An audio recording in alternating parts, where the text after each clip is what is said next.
भिन्न निराला, मैं हूँ अखंड चैतन्य पिंड, निज रस में रमने वाला। मैं ही मेरा करता करता, मुझ में पर का कुछ काम नहीं। मैं मुझे में रहने वाला हूँ, पर भी मेरा विश्राम। मैं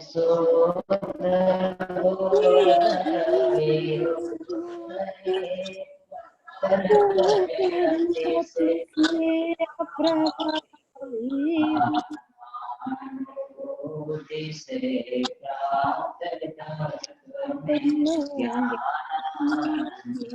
स्वभावी, मैं ज्ञानानंद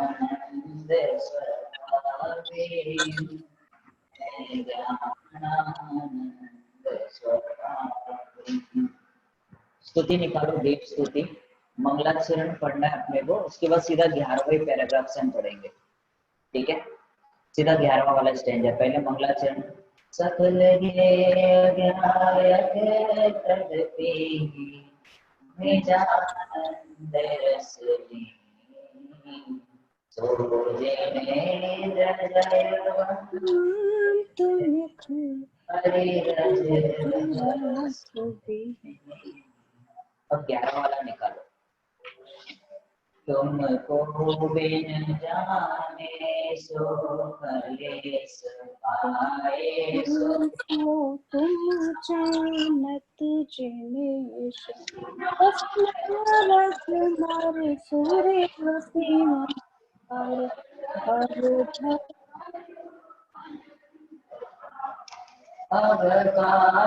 दे दयाल, दर्शन पाए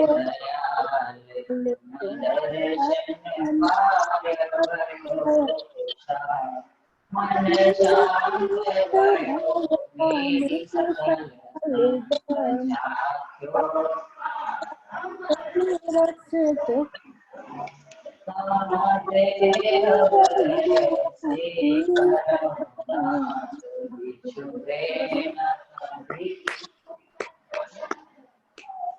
तो मनोर धन को नहीं छे वरे बदलतार को,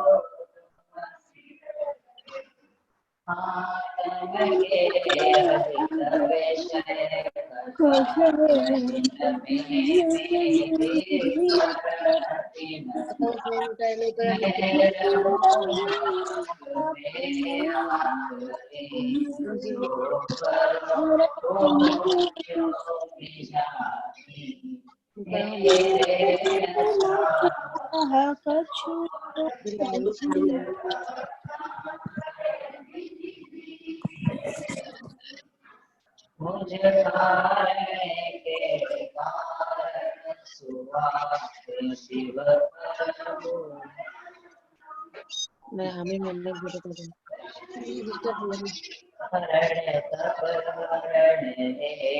स्वयमेव तथा तुम कुशल दे।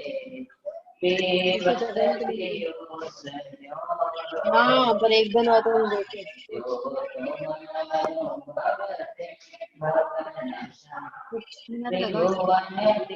पहलू कनेक्शन मिल सकते हैं बारे पासों का योत पास मीटिंग कैंसिल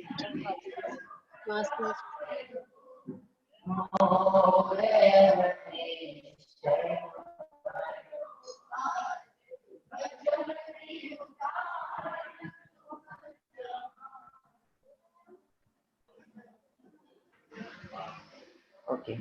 तुम गुण गण मणि गणपति, घटन पावनि पार, दौलत स्वरूप मति के मन करे, नमो योग समार। ओके, लास्ट टाइम हमने क्या पढ़ा था? कितने लोग पढ़ के आए हो? कितने लोग भाग 3 का हमने जो लास्ट टाइम पढ़ा था, क्या पढ़ा था पहले? तो लास्ट टाइम लास्ट क्लास में हमने क्या पढ़ा था? षडावश्यक और रक्षाबंधन की कहानी। कितने लोग पढ़ा वो कहानी पढ़ने के लिए दी थी आपको? कितने लोगों ने पढ़ा? Okay, very good. और क्या होमवर्क क्या दिया था? जिनेन्द्र रचना के 40 पेज। जिन पूजन रहस्य कब कैसे और क्यों, कितने लोगों ने पढ़ा? 40 किसके हो गए पूरे पढ़ के? वो 2 लोग, 3 4। अश्विन नहीं पढ़ा? ओके, 20 तक हो गए। ओके, जिनेश चालू ही नहीं किया ने?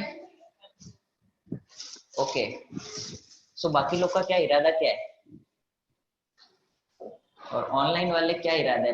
अगर पढ़ के आए हो ना तो मुझे पर्सनल में लिखना कि 40 पेज हो गए। तो ये सोचेंगे कि अपने को तो पूछते ही नहीं है तो अपन बच गए ऐसे। ओके, और क्या होमवर्क दिया था? खाली इतना ही होमवर्क नहीं था, और भी कुछ दिया था? वो तो 15 नाम तो हो गए थे, उस लिस्ट को 50 तक करना था। आदमी आगे आ जा, उस लिस्ट को 50 तक करना था। आचार्यों के नाम और महापुरुषों के नाम। कितने लोगों ने किया वो 50 का? हाँ किया पूरा? नहीं, पता ही नहीं था इसको। लोग 50 लोगों तक 50 नाम लिखने थे महापुरुषों के और आचार्य के। कितने लोगों ने लिखा? आपने लिखा? वेरी गुड, एक है जिन्होंने लिखा।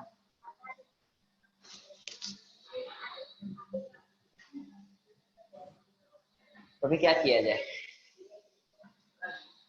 ये होमवर्क तो करना पड़ेगा, नहीं तो फिर भारी पड़ेगा आगे। Okay fine. अच्छा, कितने लोगों ने लास्ट वीक में पूरा 15-15 मिनट जो स्वाध्याय का अपना सिस्टम है वो हर दिन किया? हर दिन आपका स्वाध्याय हुआ? हर हर दिन 15 मिनट आपने मिनिमम स्वाध्याय किया? 1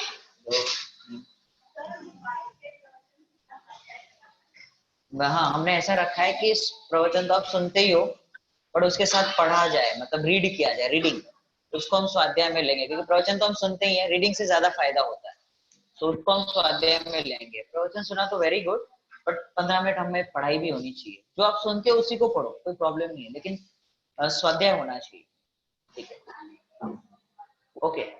मुझे हाथ ऊपर करना, एक बार वापस बताना किन किन लोगों ने स्वाध्याय किया last week. 15-15 minute, minimum 15 minute.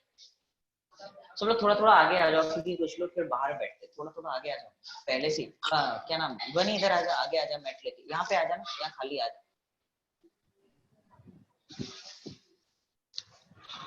आप आगे आ जाओ, आगे आ जाओ, यहाँ पर आ जाओ। रिंपल बाप यहाँ आ जाओ। अरे उधर जगह नहीं है, लोग बैठेंगे, वहां पर आएंगे सब। ओके ठीक है, बस यहाँ पर। ओके, सो आप लोगों ने कुछ पढ़ा होगा या फिर स्वाध्याय जो भी आपने किया, कोई डाउट है उससे रिलेटेड किसी को? हाँ,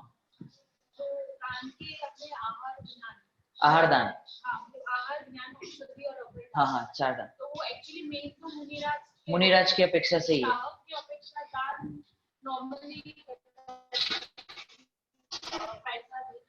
किसी को हमने मदद की तो वो दान में नहीं जाएगा, वो नॉर्मल हमारी एक रिस्पॉन्सिबिलिटी।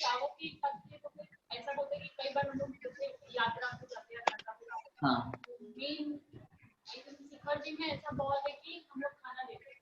किसको? वहाँ पे जो लोग होते हैं। ओके, हाँ तो नहीं, अब देना चाहिए नहीं देना चाहिए कि जैसे अपन बोलते हैं ना कि गरीब को पैसा देना कि नहीं देना, किसी को देना कि देना, पहले तो ये दान में नहीं आता। क्लियर? दूसरा, हमने जो दान की बात की थी, अगर हम कोई दान ऐसा देते हैं तो एक इंसानियत के नाते हम देते हैं। जैसे हमारा कोई नेबर है, उसको कुछ जरूरत है तो हमने दे दिया। ऐसे ही हमारा बिल्डिंग के वॉचमैन है, बाई आती है, उसको हमने दे दिया। आपका जो प्रश्न है वो प्रश्न ऐसा है कि वहाँ पे शिखर जी आदि में हम जो देते हैं, वो लोग तो कुछ भी खाते पीते हैं। हाँ, तो एक तो पहले यदि हम देखते हैं कि अगर वो चीजें हैं, अगर ऐसा अपने को पता है कि ये नॉनवेज आदि खाएंगे तो हमको नहीं देना चाहिए। दूसरा, एक चौथे पांचवें गुणस्थान वर्ती जो जीव होते हैं ना, उनके ये सब चीजें बहुत दिखाई देती है, वो इन चीजों में बहुत ध्यान रखते हैं। लेकिन हमारे जैसे जो जीव है, जो श्रावक है, नॉर्मल श्रावक, जैसे हम बिजनेस करते हैं, तो हमारा जो पैसा है ना, जिन कस्टमर को हम डील करते हैं या फिर जो हमारे क्लाइंट है, वो सब कुछ करते हैं। हमारे हमारे से प्रॉफिट लेके वो लोग नॉनवेज भी खाते हैं, ये सब चीजें भी करते हैं। अगर हम सब देखें ना तो हम फिर कुछ नहीं कर पाएंगे। तो एक तो ये हो गया। दूसरा, वो लोग की सबसे पहली जरूरत होती है कि वो अपना पेट भरे, खाना खाना सबसे पहली जरूरत ये है। कपड़े उनकी जरूरत होती है। तो मिसयूज होने के चांस कम होते हैं। ये नहीं कहता कि वो लोग मिसयूज नहीं करते। जैसे उनको पहले हम पैसा देंगे तो पहले पेट भरेगा या फिर अपनी फैमिली के लिए देखेगा, उनको खाना मिल जाए, है ना।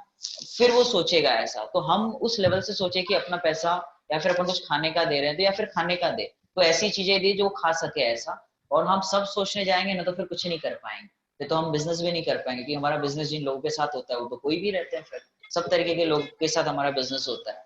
तो बहुत सारी चीजें इसमें सोचा जाए।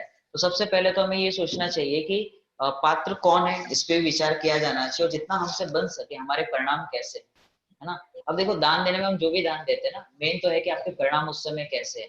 बंद उस चीज का होता है ना, जो भी पुण्य पाप लगता है उसके अकॉर्डिंग लगता है। और हम जैसे हम कहते हैं ना, जिनवाणी किसी को भेंट करनी है तो दे कि नहीं दे कि वो विराधना करेगा। अब हम इतना सब सोचने जाएंगे तो फिर प्रभावना कैसे होगी, क्योंकि वो जीव पढ़ेगा, पहले उससे होगा। अभी उसने पढ़ी नहीं है जिनवाणी तो पैर पे भी रख सकता है, नया है उसे पता ही नहीं है। लेकिन जैसे जैसे वो पढ़ेगा, उसे विशेष उसकी महिमा आएगी तो ऑटोमेटिक उस चीज को आगे बढ़ेगा। हम देंगे ही नहीं उसको पढ़ने के लिए, कुछ करेंगे ही नहीं, तो फिर वो आगे कैसे बढ़ेगा। हाँ, वो सब होगा। हाँ हाँ, वो लोग फिजिकली लड़ते हैं, हम लोग मेंटली लड़ते हैं, फर्क नहीं है ज्यादा। नहीं दे तो भूखा मर जाएगा। हाँ, तो फिर आप क्यों नहीं, कोई ना कोई के भरोसे क्यों। हाँ, वो कैसा होता है कि एक है ना, सबका अपना एक जीने का तरीका होता है। जैसे अपना ये ट्रैफिक हवलदार होते हैं, आप उनसे कभी बात करके देखो, रूड बात करते हैं, है ना। पुलिस वाले, उनकी लैंग्वेज रूड होती है, तो उनकी अपब्रिंगिंग ही वैसी है। तो उनके लिए वो नॉर्मल चीज है, उनके लिए कोई बड़ी बात नहीं है वो सब चीज के लिए फाइट करना। वो पानी के लिए लाइन लगाते हैं, उनके लिए नॉर्मल है। हमें देख के ऐसा लगता है कि कितनी कशाय हो रही है। है वो एक्चुअल में कशाय है, लेकिन वो उनके लिए रूटीन है, उनके लिए ज्यादा स्ट्रगल नहीं। जितना हमको स्ट्रगल लगता है ना, उनके लिए वो बड़ी बात नहीं है, रोज का है उनका। सो उसके साथ कंफर्टेबल हो जाओ। और दूसरा, हमें जो फिजिकली लग रहा है ना, वो फिजिकली खाली दिखता है, हम उससे ज्यादा मेंटली चलता रहता है अपना, तो हमारा दिखता नहीं है बाहर में।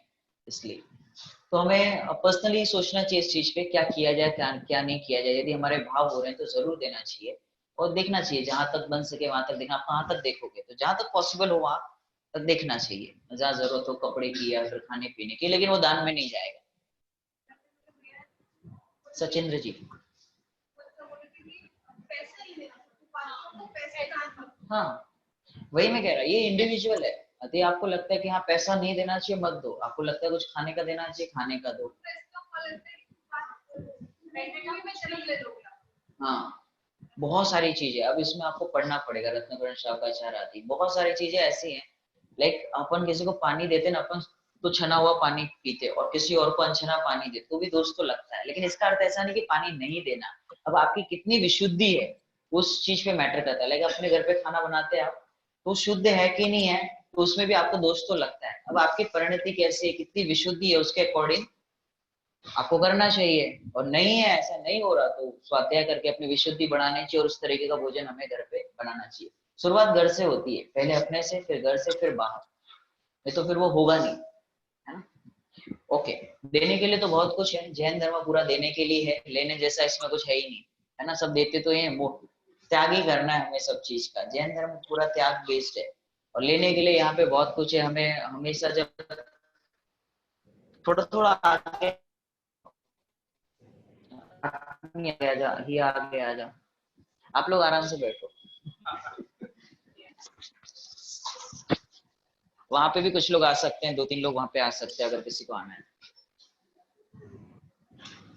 तो जैन धर्म का जो चरणानुयोग है ना, बहुत ऊंचा है। और जैसे जैसे गुणस्थान बढ़ते हैं वैसे वैसे चरणानुयोग में भी डिफरेंस आता है।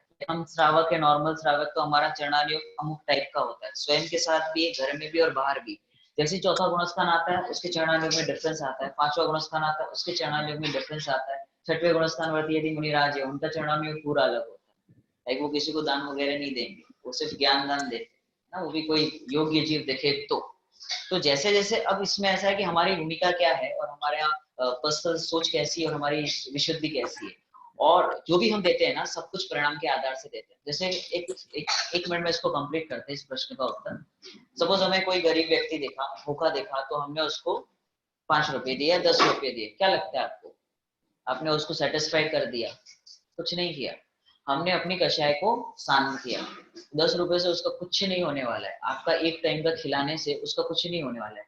हम क्या करते हैं, अपनी कषायों को ही शांत करते हैं, उसका तो हम कुछ नहीं करते, हम अपने लिए ही कर रहे हैं। उसमें भी सेल्फिशनेस है अगर देखा जाए ध्यान से, तो हम अपनी कषाय को ही शांत करें कि हमें दया आई किसी के प्रति, और हमने उस दया को, उस दया के भाव को पूरा करने के लिए हमने किसी को दान दिया, चाहे वो पैसे के रूप में चाहे खाने के रूप में। तो हमने क्या किया, उसकी मदद नहीं करते एक्चुअल में, वो दिखता ऐसा है, पर हम अपने ही भावों को, हमें अपने परिणामों की पूर्ति करते हैं। अल्टीमेटली अगर डीप से देखा जाए तो हम कहीं ना कहीं सेल्फिश है। और ऐसा नहीं है कि नहीं करना चाहिए, ऐसा अर्थ नहीं लेना, क्योंकि हमारी जो भूमिका है उसमें ये होना ही चाहिए। अगर नहीं हो तो फिर श्रावक कैसा?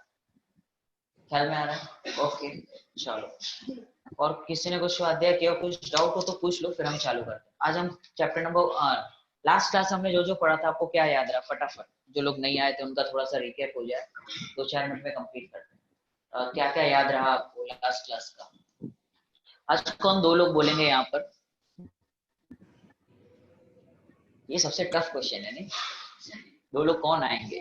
बोले 2 कोई अनुभूति दीदी और नेहा भाभी। ओके फाइन, सो आप लोग लिखते रहे ना, आज स्तुति चलेगी। ओके हाँ, क्या लास्ट क्लास में आपको क्या याद रहा? आप नहीं बोलो। इच्छाओं के अभाव को, इच्छा निरोधक तप। कितने लोगों ने पढ़ा? वो ग्रुप में भी भेजा था।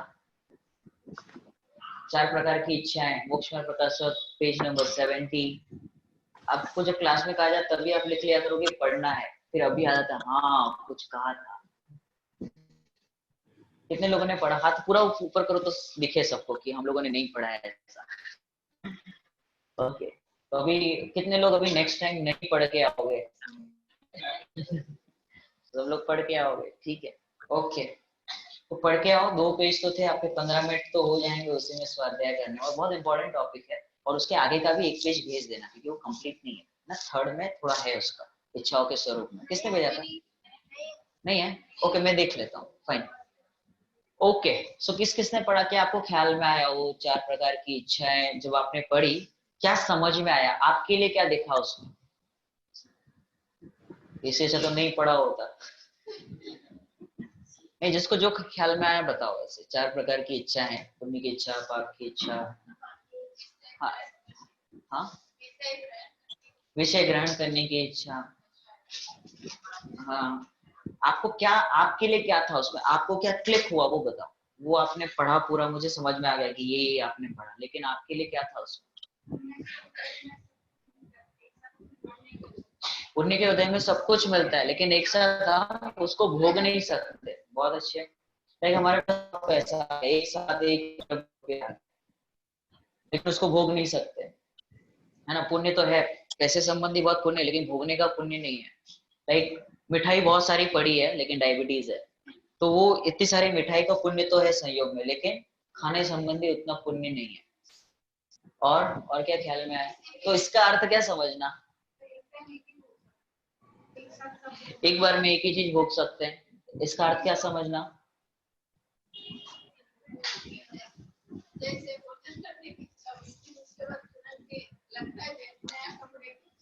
हाँ, इच्छाएं होती रहेंगी और हम भोग कुछ नहीं पाएंगे, वो एक भी नहीं भोग पाते। वो भी हमें वहम हो गया कि हम भोग रहे हैं, होता कुछ नहीं है,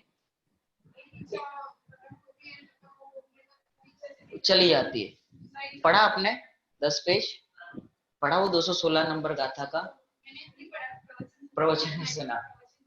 प्रवचन सुना, ओके गुड। गुरुदेव श्री का, ओके फाइन। ओके सो भोगा नहीं जा सकता, तो हम जो कर रहे हैं वो टाइम वेस्ट कर रहे हैं। मतलब जितना पुण्य अपने पास है वो भी भोग नहीं पा रहे, और नया इकट्ठा कर रहे हैं, उसमें अपना पुण्य वेस्ट जाता है। लाइक हम दुकान पे जा रहे हैं या फिर हम कुछ भी कर रहे हैं, घूमने जा रहे हैं, तो वो पुण्य के उदय से होता है, लेकिन उसमें हमारा पुण्य जलता है, मतलब पुण्य जा रहा है, और कमा क्या रहे? नया पाप कमा रहे। तो ये चक्कर, इसको बोलते हैं विशेष सर्कल। मतलब ये चलता रहेगा, कभी एंड नहीं होगा। पाप पुण्य स्वर्ग में चले गए, फिर वापस मनुष्य गति, फिर कभी मुनिराज बन गए, कभी ये बन गए, ऐसे चारों गति में घूमते रहेंगे, लेकिन वो घूमता रहेगा। 84 लाख योनि, पंच परावर्तन। तो खत्म कब होगा, ये कैसे खत्म होगा? तो हाँ, तो उसमें पंडित जी साहब ने बोला कि इच्छाओं की पूर्ति तो संभव नहीं है, क्योंकि हम ये तो अनादिकाल से कर ही रहे हैं। पर एक चीज पॉसिबल है। क्या पॉसिबल है जिनेश? इच्छाओं का अभाव हो सकता है, ये पॉसिबल है। इच्छाओं की पूर्ति तो हो नहीं सकती है ना, क्योंकि सबकी अनंत इच्छाएं हैं, सबको दुनिया मुट्ठी में करनी है, और किसी के हाथ में आ नहीं रही। जितने लोग हाथ में लाने की ट्राई कर रहे थे, एक एक करके जा रहे हैं। तो ये दिखता है ना हमें कि होगा नहीं, ऐसा पॉसिबल नहीं है। लेकिन इच्छाओं का अभाव हो सकता है। कैसे पता चलता है इच्छाओं का अभाव हो सकता है? क्या प्रूफ क्या आपके पास कि इच्छाओं का अभाव हो सकता है? कैसे प्रूफ क्या है हमारे पास कि अभी पंडित जी साहब ने तो बोल दिया, लेकिन हम कैसे माने कि पंडित जी जो कह रहे हैं वो सत्य है? एक तो भगवान को हम देखते हैं कि उनकी बिल्कुल इच्छाएं नहीं होती, लेकिन भगवान भी हमें अभी प्रत्यक्ष में नहीं देखते। तो लॉजिक क्या है? जिनवाणी के माध्यम से, तो जिनवाणी से तो हम पढ़ते हैं, किसी ने लिखा है, उस पर भी हम कैसे ट्रस्ट करें? मतलब जो उन्होंने अपनी बात लिखी है, तो मैंने आपको कुछ अपनी बात कही तो आप मान लोगे? एक मिनट, हाँ, एक तारीख कैसे? जो उत्पन्न होता है उसका नाश भी हो सकता है, बट कैसे? आपके एक्सपीरियंस से बताओ। नहीं तो वो देवसस गुरु ने जो कहा वो तो सनातन सत्य है, वो हम नहीं मान रहे, इसके लिए तो आज यहाँ पर बैठे, नहीं तो हम भी भगवान के साथ बैठे होते। ये तो हमने आनंद बार किया, अभी वही पढ़ेंगे अपन, उनकी जय जयकार की। मतलब चीज बहुत फेवरेट है, उसको बहुत कम लोग ने यूज कर लिया, उसका उपयोग कर लिया, तो थोड़े टाइम के बाद मतलब उससे बोर हो जाते हैं। राइट। अब उससे अभी मतलब उसको देखने की भी इच्छा नहीं होती। हाँ, फिर मतलब ऐसे कि कभी भी तो हमारे जीवन से हमको दिखता है कि इच्छाएं बदलती हैं और इच्छाओं का नाश होता है हमारे जीवन में भी। कौन ना बोला? नहीं, हाथ ऊपर करो, पता चले। नहीं होता है ना, क्योंकि एकदम सब इच्छाओं का नाश नहीं हो गया, लेकिन जैसे हमें सपोज आज कहीं घूमने जाना था और उसी समय ऐसा लगा कि नहीं जाना है, तो गई ना वो इच्छा, तो खत्म होगी उस समय के लिए, तो खत्म हुई ना। इट मीन्स ये लॉजिक है कि इच्छाएं मिट सकती हैं। एक एक चीज ऐसे हमें अपने जीवन से पकड़ना होगा कि हमें कुछ खाने की इच्छा हुई और सडनली ऐसा लगा कि इसमें तो दोष लगता है, क्या खाना, आज नहीं खाना, तो वो इच्छा गई ना। मतलब एक इच्छा का अभाव हो सकता है, दो इच्छा का अभाव हो सकता है, तीन इच्छा का अभाव हो सकता है, तो सब इच्छाओं का भी तो अभाव हो सकता होगा। इसके लिए कौन सा हमने रेफरेंस दिया था आपको? हर समय एक रेफरेंस देते हैं रत्नकरण शापाचार्य जी से। जैसे हम कैसे माने कि भगवान वीतरागी है ना, समदभद्र आचार्य ने लिखा। कैसे माने हम भगवान की वीतरागी है, कि जैसे हमें राग होता है उन्हें राग नहीं होता, लेकिन हमारे जीवन में हम देखें तो अमुक जीवों के बहुत राग दिखता है, किसी के कम दिखता है। और हम मुनिराज की बात करें तो उनके तो अशुभ भाव नहीं होते, सिर्फ शुभ भाव होते हैं। मतलब हमारे आसपास ही ऐसे जीव है, या फिर हम अपने जीवन से देखें तो भी बहुत सारे राग ऐसे हैं जो हमने कम कर लिए, या फिर कम होते हैं, किसी के अधिक होते हैं। तो कोई ऐसे भी तो जीव हो गए जिन्होंने संपूर्ण राग का अभाव कर दिया। जैसे हमें नॉनवेज खाने का राग है, नहीं है, तो वो राग का है ही नहीं है, अपने है ही नहीं वो। ऐसे कोई ऐसे भी तो जीव होंगे जिन्हें कुछ भी खाने का मन नहीं करता होगा, कुछ भी इस जाति का राग ही नहीं होता।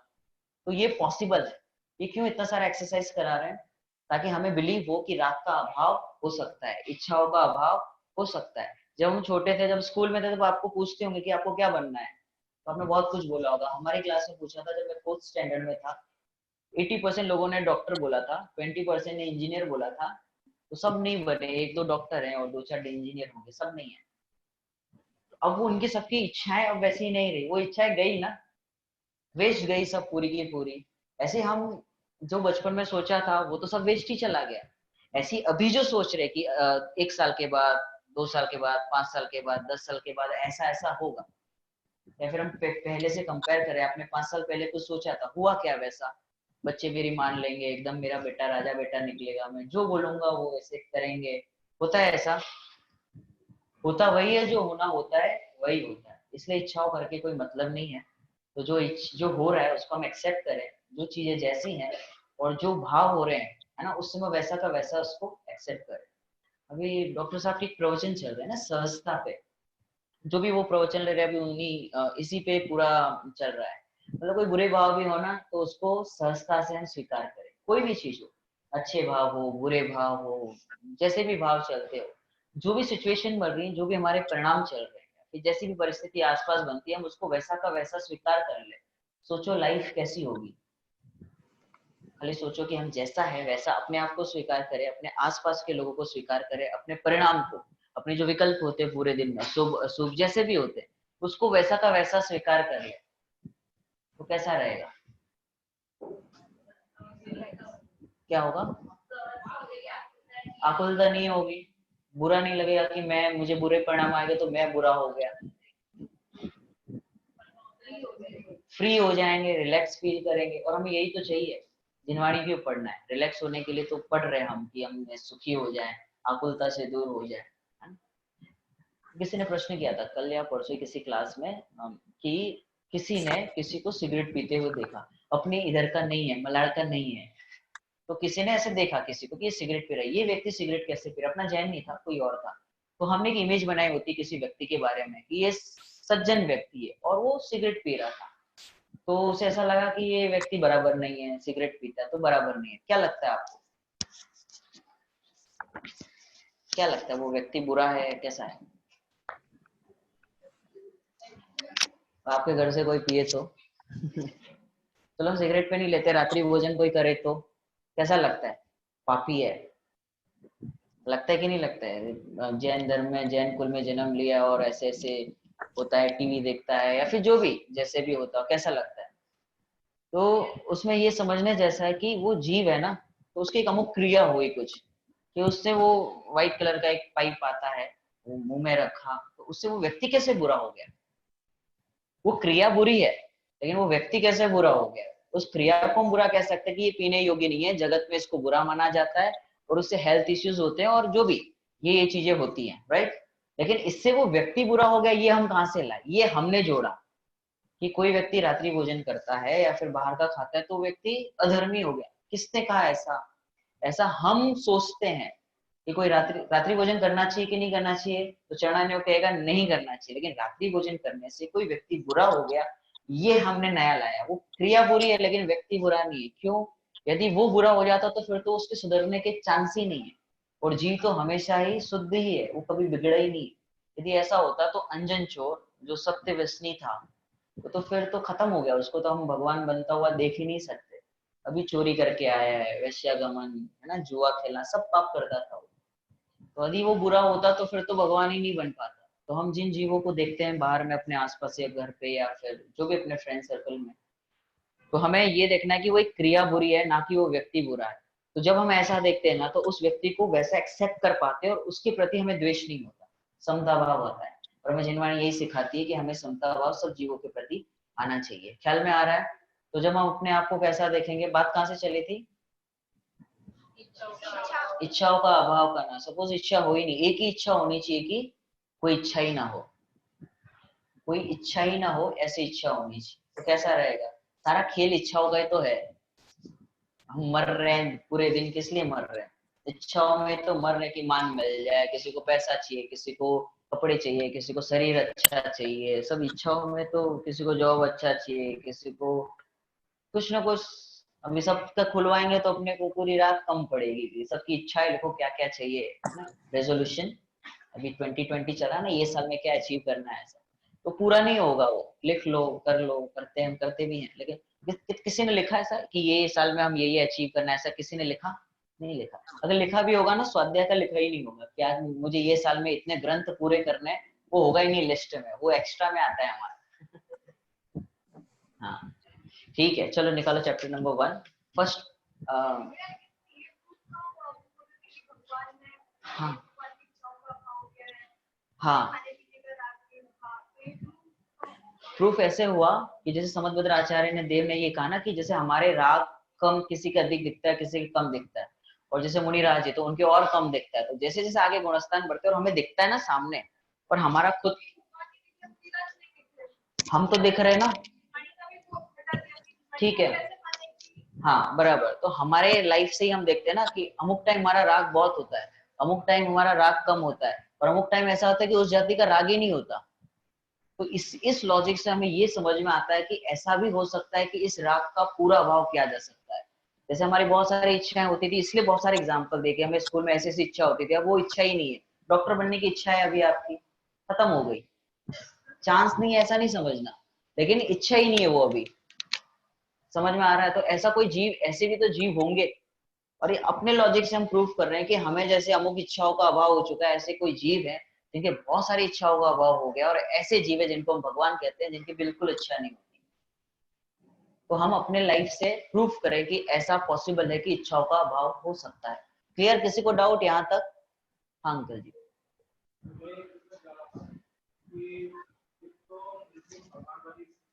राइट राइट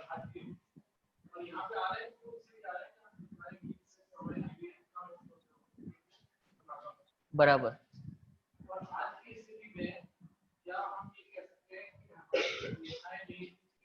हम्म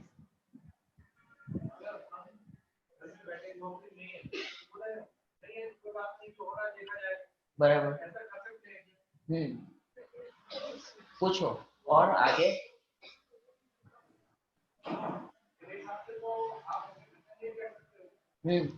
इच्छाएं तो होंगी कुछ ना कुछ, रिस्पॉन्सिबिलिटी भी है। चाहिए, बराबर।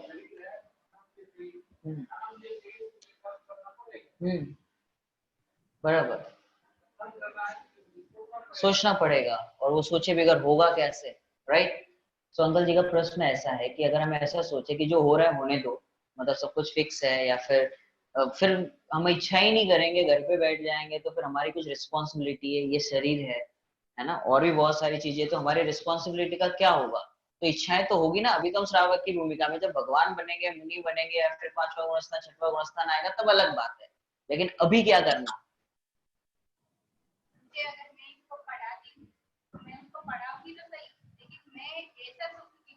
मैं नहीं पढ़ूंगी तो और कौन पढ़ाएगा? हाँ, ये नहीं होना। ओके। हाँ, मेरे बगैर कौन करेगा? मेरे बगैर नहीं, कैसे पढ़ेगी ऐसे? पढ़ाना तो होता ही है नॉर्मल। हाँ, लेकिन मैं ऐसा सोचूं कि वो गलत है। राइट। ओके। तो सबसे फर्स्ट, चीजें दो बार होती हैं। फर्स्ट, हमने ये बहुत बार एक्सप्लेन भी किया इस चीजों को, और हम बार बार करेंगे, क्योंकि हम यहाँ जितने बैठे हम सब बार बार भूल जाते हैं इस चीज को, और वो ऐसा है ना कि अनादि से यही भूल चल रही है अपनी। तो चीजें दो बार होती है, first in mind then in reality. पहले हमें मानसिक तौर पे समझ में आता है, फिर वो रियलिटी में होने लगती है, जिसको हम कहते हैं श्रद्धा और चारित्र। शास्त्रीय भाषा में कहते हैं श्रद्धा और चारित्र। अभी हमारी इच्छाएं हो रही है कि अभी होगी कि होगी। अभी क्लास पढ़ी तो ऐसा नहीं होगा कि इच्छाएं चली जाएंगी, लेकिन जब इच्छा हुई उस समय हम ऐसा सोच सकते हैं। पहले होता है कि सोचने की भूमिका में हम काम करते हैं, राइट। तो श्रावक जो होता है वो सोचने की इच्छाओं से काम नहीं होता। इसका अर्थ ऐसा है नहीं कि इच्छाएं नहीं होगी या इच्छाएं नहीं करनी, लेकिन इच्छाओं से काम नहीं होता। तो पहला हमारे विचार में, इसको कहते हैं धारणा ज्ञान में, स्पष्ट होता है ये कि वास्तव में इच्छाओं से काम नहीं होता, जब होना होता है तभी होता है। अब ये सोच के होते हुए भी इच्छाएं होंगी, और हम सब काम करेंगे, हम जॉब पे जाएंगे, बिजनेस करेंगे, लेकिन हमें एक चीज क्लिक हो गई कि इच्छाओं से नहीं हो रहा, ये होना होता है ना, पुण्य के उदय में होता है तो होता है। जैसे इन्होंने कहा कि इसको पढ़ाने से, अगर नहीं पढ़ाऊंगी तो कौन पढ़ाएगा? इनकी बेटी है तो इसको रिस्पॉन्सिबिलिटी पढ़ाना ही पड़ेगा, इनको ही पढ़ाना पड़ेगा, और कोई नहीं आएगा। लेकिन इनके पढ़ाने से वो पढ़ रही है, ये श्रद्धा जनित दोष है। बराबर। एक मिनट। हाँ हाँ, कह सकते हैं, उस पे डिपेंड। बराबर, करेक्ट। हाँ हाँ, राइट। हम्म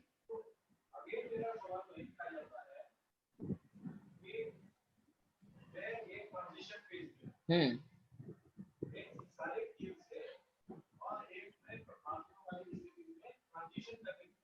करेक्ट,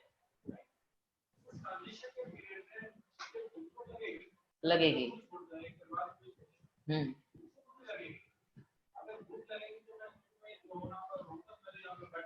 राइट। हम्म हम्म हाँ, वही एक्सप्लेन कर रहे हैं। तो पहले होता है माइंड में, एक्शन में अभी नहीं दिखेगा। चौथा गुणस्थानवर्ती जीव, पांचवा गुणस्थानवर्ती जीव, उनके एक्शन में एकदम से नहीं दिखता, पांचवे में थोड़ा दिखने लगता है। और हम जो है अभी सपोज हमें संवेदनशील नहीं हुआ है, तो पहली भूमिका में तो वो मस्तिष्क में ही चलता रहता है, श्रद्धान में ही चलता रहता है कि मेरी इच्छाओं से नहीं हो रहा, और उसके साथ उसकी इच्छाएं होती है, वो दुकान जाता है, सब कुछ करता है। इवन चौथा गुणस्थानवर्ती जीव भी, जिसके श्रद्धान में क्लियर हो चुका है कि इच्छाओं की पूर्ति में सुख नहीं है, ना ही इच्छाओं से कार्य होता है। अब ये होते हुए भी अब हमें ये समझना कहाँ है, तो हमने एक और क्लास में एक्सप्लेन किया था, ये पहले होता है श्रद्धान में क्लियर होता है, अभी वो एक्शन में दिखाई भी नहीं देगा और समझ में भी नहीं आएगा कि जब तक कि हमें श्रद्धान में क्लियर नहीं होता कि इच्छाओं से कार्य नहीं होता। अब ये एक्शन में कब होगा, मतलब क्रियाओं में कब दिखेगा, कि जब श्रद्धान में 100% क्लियर हो जाए, तो ऑटोमेटिक वो क्रिया में दिखने लगता है कि मेरी इच्छाओं से नहीं हो रहा, मेरी इच्छाओं से नहीं हो रहा, तो ये श्रद्धा जो है उसकी और प्रबल होती जाती है। फिर उसके गुणस्थान बढ़ते, तब क्रियाओं में धीरे धीरे धीरे धीरे इच्छाएं कम होने लगती है और एक्शन में भी कम होने लगता है।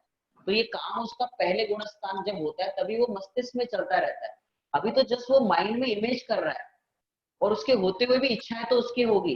तो हम रिस्पॉन्सिबिलिटी से भागे, ये तो होगा ही नहीं, ये तो फिर वो श्रावक पना ही नहीं रहा कि हम मंदिर नहीं आए, फिर तो हमें मंदिर जाने की भी इच्छा क्यों हो, फिर हमारे परिवार में क्यों संभाले, ऐसी इच्छा ही नहीं होनी चाहिए, ऐसा हो जाएगा। लेकिन वो नहीं है, इच्छाओं से काम नहीं होता। पहले हमारा सबसे फर्स्ट स्टेप ये है कि इच्छाओं से कार्य नहीं होता, उसके साथ इच्छाएं तो चलती रहेगी जो हमारी, और ऐसा जीव बराबर रिस्पॉन्सिबिलिटी वो करता है। और जो नहीं कर पा रहा, मतलब उसके समझने में भूल हो रही है, वो घर पे बैठ गया है और ऐसा समझ रहा है कि इच्छाओं से कुछ होता ही नहीं, जब होना है वो निश्चित है, वो श्रद्धान के लिए था, एक्शन के लिए नहीं था। वो रिस्पॉन्सिबिलिटी तो फुलफिल करनी ही है, वो एक्शन के लिए नहीं है। अभी एक्शन में तो यदि आप मुनि बनते हो तो फिर आपकी घर संबंधी कोई रिस्पॉन्सिबिलिटी नहीं रही, तो वो आगे के गुणस्थान में होता है, कब, वो भी इतनी कषाय चौकड़ी का अभाव हो तो। अगर कषाय नहीं जाएगी ना, तो वो सिर्फ क्रियाओं में छोड़ देगा, श्रद्धा में क्लियर नहीं हुआ है तो अंदर ही अंदर स्ट्रगल करता रहता है, अंदर ही अंदर माइंड में वो जीव बहुत दुखी होता है। तो सबसे पहले हमें श्रद्धान के बेस पे हम क्लियर करें, हम जितने सिद्धांत करें, चाहे वो निमित्त उपादान हो, क्रमबद्ध पर्याय हो, सारा पहले मस्तिष्क के लेवल पे, मतलब हमारे धारणा ज्ञान स्पष्ट हो, इच्छाओं से कार्य नहीं होता। हम चाहते कि इंडिया जीत जाए, हम चाहते कि हमारा शरीर ऐसे रहे, हम चाहते हैं कि घर में ऐसी ऐसी फैसिलिटीज हो, ये हो, और हम रिस्पॉन्सिबिलिटी साथ में कर भी रहे, लेकिन हम मैच ही नहीं कर रहा, वो तो इच्छाओं से नहीं हो रहा, इच्छा वो होना, जैसा होना हो रहा है वैसे ही हो रहा है, और उसके साथ हम सारी रिस्पॉन्सिबिलिटी भी कर रहे हैं, लेकिन इच्छाओं से नहीं हो रहा। तो हम उसको दृढ़ कर रहे हैं कि इच्छाओं से नहीं होता, विकल्पों से नहीं होता, विकल्पों से नहीं होता। तो हम उसको दृढ़ करते, तो उससे क्या होती है कि हमारी इच्छाएं लंबी नहीं होती फिर, क्योंकि हमें पता चल गया कि इंडिया का मैच जीतना है तो जीतेगा और हारना है तो हारेगा। अब हम उसमें ज्यादा दिमाग नहीं लगाएंगे। हाँ,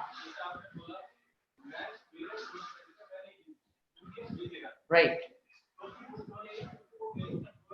कंट्रोल में नहीं है। आप पढ़ सकते हैं। सेकंड लाइन क्या बोला आपने? एबिलिटी, काबिलियत, हाँ, ओके ओके। हाँ, बराबर, करेक्ट करेक्ट, अवेलेबल होगी, वो आपके पास आए, हाँ बराबर, राइट, मिल जाए। हाँ, और वो 10 लोगों का अपना अपना पुण्य है, आपका अपना पुण्य है, राइट। हाँ, so what is in my control और what is not in my control, तो कौन सी चीजें मेरे कंट्रोल में है और कौन सी चीजें मेरी कंट्रोल में नहीं है।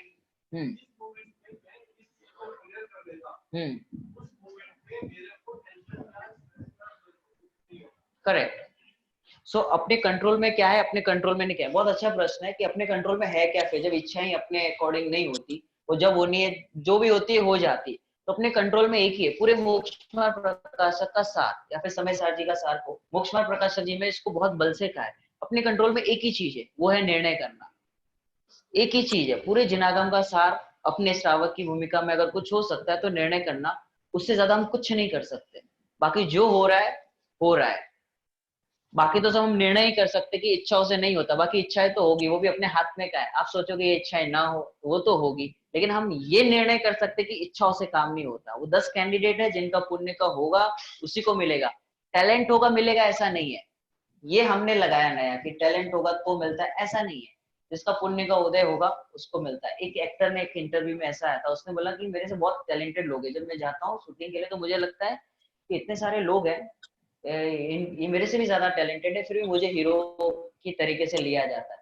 तो नसीब नाम की कोई चीज है जिस वजह से मुझे मिल जाता है, तो वो क्या है, पुण्य ही तो है, पुण्य के उदय से मिल जाता है। और पाप का उदय हो तो वही हीरो, उसको नहीं मिलता। तो हमारे हाथ में क्या है, निर्णय करना। एक लाइन आती है, तत्व निर्णय में मन को लगाओ, वेद विज्ञान सम्यक जगाओ। अपने हाथ में सिर्फ निर्णय करने, कोई भी हो। इवन बिजनेस में भी हम क्या करते हैं, निर्णय करते हैं। घर पे भी हम जो डिसीजन लेते हैं निर्णय तो करते हैं, है ना। अब क्या आपने यहाँ आने का क्या किया, निर्णय तो किया, फिर बाकी तो ऑटोमेटिक वो आप निर्णय करते हो, लेकिन आना नहीं आना वो आपके हाथ में नहीं है। निर्णय करना आपके हाथ में, कि आज मैं नहीं जा पाया क्योंकि नहीं जाने योग्य। Correct, right. आपने तो निर्णय किया था, लेकिन आप ये निर्णय कर सकते हो ना इसमें कि जब पहुंचना हो तभी पहुंचते हैं, तो ये हमारे कंट्रोल में है। लेकिन वो आप 7:45 पहुंचना, 7:15 पहुंचना, वो अपने हाथ में नहीं है, वो कंट्रोल में नहीं है। ऐसी इच्छा, हमारे विकल्प, जो भी चीजें वो हमारे कंट्रोल में नहीं है। कंट्रोल में क्या है, हमारे निर्णय करना। एक ही है पूरे जिनागम का सार यदि कहें, सम्यक दर्शन प्राप्त करने में अगर कोई चीज सर्वप्रथम स्टेप आता है तो वो है निर्णय करना, राइट। ओके, चले। बोर तो नहीं हो रहे ना आप लोग, ना बोल के देखो। ओके, चलो हम स्तुति पढ़ते हैं। स्तुति का मीनिंग भी साथ में पढ़ते जाएंगे। सकल सकल गे गायक तदपि वाला, पेज नंबर 1। सकल गेय गायक तदपि निज आनंद रस ली, सोजिने हरे अजर रस। इसका मीनिंग कौन पढ़ेगा, आप लोग कोई पढ़ना है बॉयज से? बुक है नहीं है, ओके। कौन पढ़ेगा यहाँ से? हाँ आंटी पढ़ो।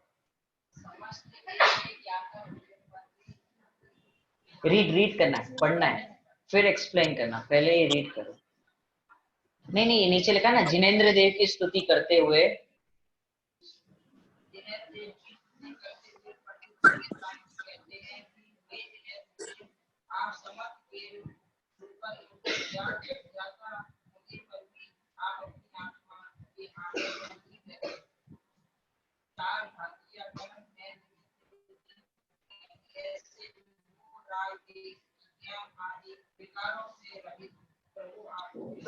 अब इसको ऐसे पढ़ना जैसे आप बोल रहे हो, है ना, सभी लोग के लिए। मतलब हम जब रीड करते हैं, फिर हम मन में पढ़ रहे, सभी लोग पढ़ रहे थे, अभी एक जन नहीं पढ़ रहे थे, हम सब पढ़ रहे थे। लेकिन इसको ऐसे पढ़ना है जैसे हम खुद बोल रहे हैं, ये स्तुति हमारी है, तो हमें भगवान दिखेंगे, हमें उसका भाव वासन होगा। नहीं तो एक रीडिंग होगी, एक पैराग्राफ रीड किया, चैप्टर कंप्लीट हो जाएगा, राइट।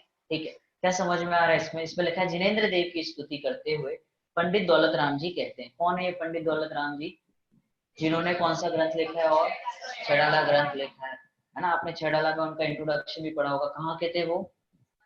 सासनी। कहाँ पर है वो? आगरा के पास, है ना, सासनी। वो जिस मंदिर में उन्होंने छेड़ाला ग्रंथ लिखा था, आपने वो देखा भी होगा, गए होंगे तो दर्शन भी किए होंगे, है ना। उनका घर मंदिर के पास में ही, सामने ही है।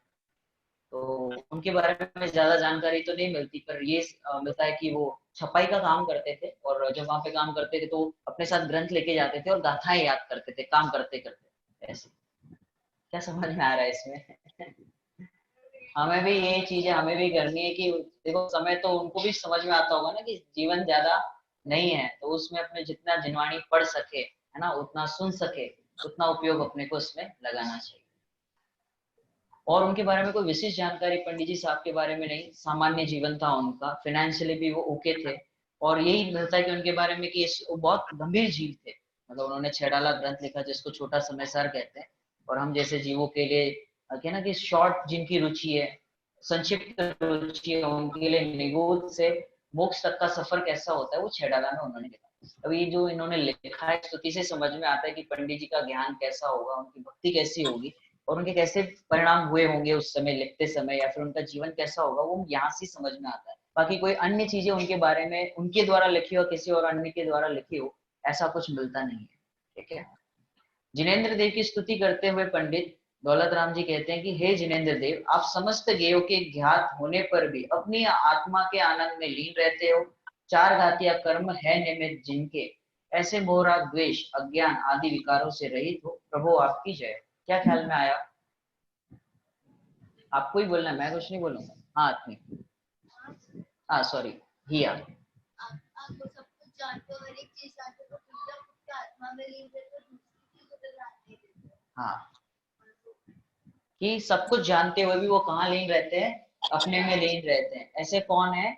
ऐसे जिनेंद्र भगवान है जिनके चार घाती कर्मों का नाश हो गया है। अघाती कर्म हैं फिर भी उन्हें कोई भी दुख नहीं है। ऐसे जिनेंद्र भगवान है जिनको हम नमन करते हैं। प्रभु आपकी जय हो।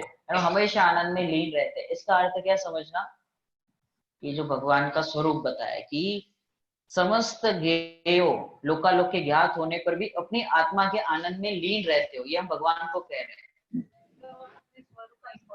अपने भगवान के स्वरूप को बताते हुए हमारे स्वरूप का, कि हर जीव की ये क्वालिटी है कि वो सब कुछ होते हुए बाहर में कैसे भी विकल्प हो फिर भी ऐसे लीन रह सकता है। तो ये हमारे पास प्रूफ है भगवान का। हम भगवान को देख के इनको जगत की सारी चीजें एक साथ दिखती है। सब अच्छा बुरा, जो हम अच्छा बुरा कहते हैं, सब कुछ दिखता है, फिर भी कैसे रहते हैं वो? लीन रहते हैं, अपनी आत्मा में लीन रहते हैं। तो ऐसा हम भी कर सकते हैं। तो ये स्तुति पढ़ के हमें ये लगना चाहिए कि ये हमारे लिए भी पॉसिबल है। पॉसिबल है कि नहीं है? कैसे समझ में आता है कि हमें जो चीजें समझनी होती है, जो चीजें हमें सुननी होती है, जो चीजें हमें करनी होती है वही करते हैं, बाकी चीज पे हम ध्यान ही नहीं देते। होता है कि नहीं होता है ऐसा? तो ये भगवान ने उसको पूरी तरह से मास्टरी कर ली है उस चीज की, कि जगत में कुछ भी हो, केजरीवाल प्रधानमंत्री बन जाए, भगवान को कुछ फर्क ही नहीं पड़ता। इंडिया हार जाए, कोई फर्क नहीं पड़ता। ऑस्ट्रेलिया का जंगल जल जाए, निर्भया को उनके मिले फांसी, नहीं मिले, कोई फर्क ही नहीं पड़ता। और उनको पता चल रहा है कि नहीं पता चल रहा है कि ज्ञान में तो झलकता है, लेकिन उनको फर्क नहीं पड़ता है ना। क्यों? क्योंकि उनके राग द्वेष नहीं है, और उन्होंने अपने पुरुषार्थ को, अपने बल को इस लेवल तक पहुंचा दिया है कि उनको कुछ भी, जगत में कुछ भी होता हो फर्क ही नहीं पड़ता। ऐसे उन्होंने सारे जो कर्म थे ना, मोह, दर्शन मोनी, चारित्र मोनी, ये सारे उनका अभाव करते हुए, सारी चौकड़ी का अभाव करते हुए एक ऐसे पोजीशन पे बैठ गए हैं जब उन्हें कोई भी फर्क नहीं पड़ता। तो ये भी पता है कि आत्मा खाली जानने वाला है। आत्मा खाली जानने वाला, ये समझ में आता है। मतलब इससे ये मालूम पड़ता है कि स्वरूप में, मतलब स्वयं में इतना आनंद है कि बाहर की किसी भी चीज है उसकी जरूरत ही नहीं है, देखने की जरूरत ही नहीं है। नहीं मारा है कि मैं इतना होना हूँ, जरूरत ही नहीं है, देखने की जरूरत ही नहीं है। बाबूजी के यूट्यूब पे वो तत्व चर्चा है ना, कितने लोगों ने सुना? कुछ उसमें से 2-3 बार हमने क्लास में कहा कि आप हाँ, उसमें ये आता है। वो कहते हैं कि जैसे हम यहाँ से नीचे उतरे, अपने चप्पल पहनेंगे, अब तुम दूसरे चप्पल देख रहे हो, जरूरत क्या है देखने की? क्यों देख रहे हो? जरूरत क्या पड़ी? जैसे हम कहते हैं नहीं मैं तो ऐसे ही देख रहा था, नहीं पर देखा क्यों? जरूरत क्या? मतलब कुछ ना कुछ है, कुछ ना कुछ माइंड में चल रहा है। हम ऐसे ही कुछ भी चीजें नहीं देखते, है ना। ऐसे ही भगवान, हमें लगता है कि वो देख रहे हैं लेकिन देखते कुछ भी नहीं। वो हर समय जानते रहते हैं और अपने आनंद में मस्त रहते हैं। उन्हें फुर्सत ही नहीं है किसी को आके समझाए, किसी को आके कुछ कहे, कोई बुराई करता हो, कोई उनकी प्रशंसा करता हो, कोई फर्क ही नहीं पड़ता। हमारे ऐसे जीवन हो तो कैसा रहेगा कि हमें कोई कह के जाए, कुछ हमारी बुराई करके जाए, हमारी तारीफ करके जाए, खूब अपने सर्टिफिकेट दे, मेडल दे, हमको स्टेज पे बुला के माला पहनाए, है ना, वही बड़ी जगह पे ऐसे।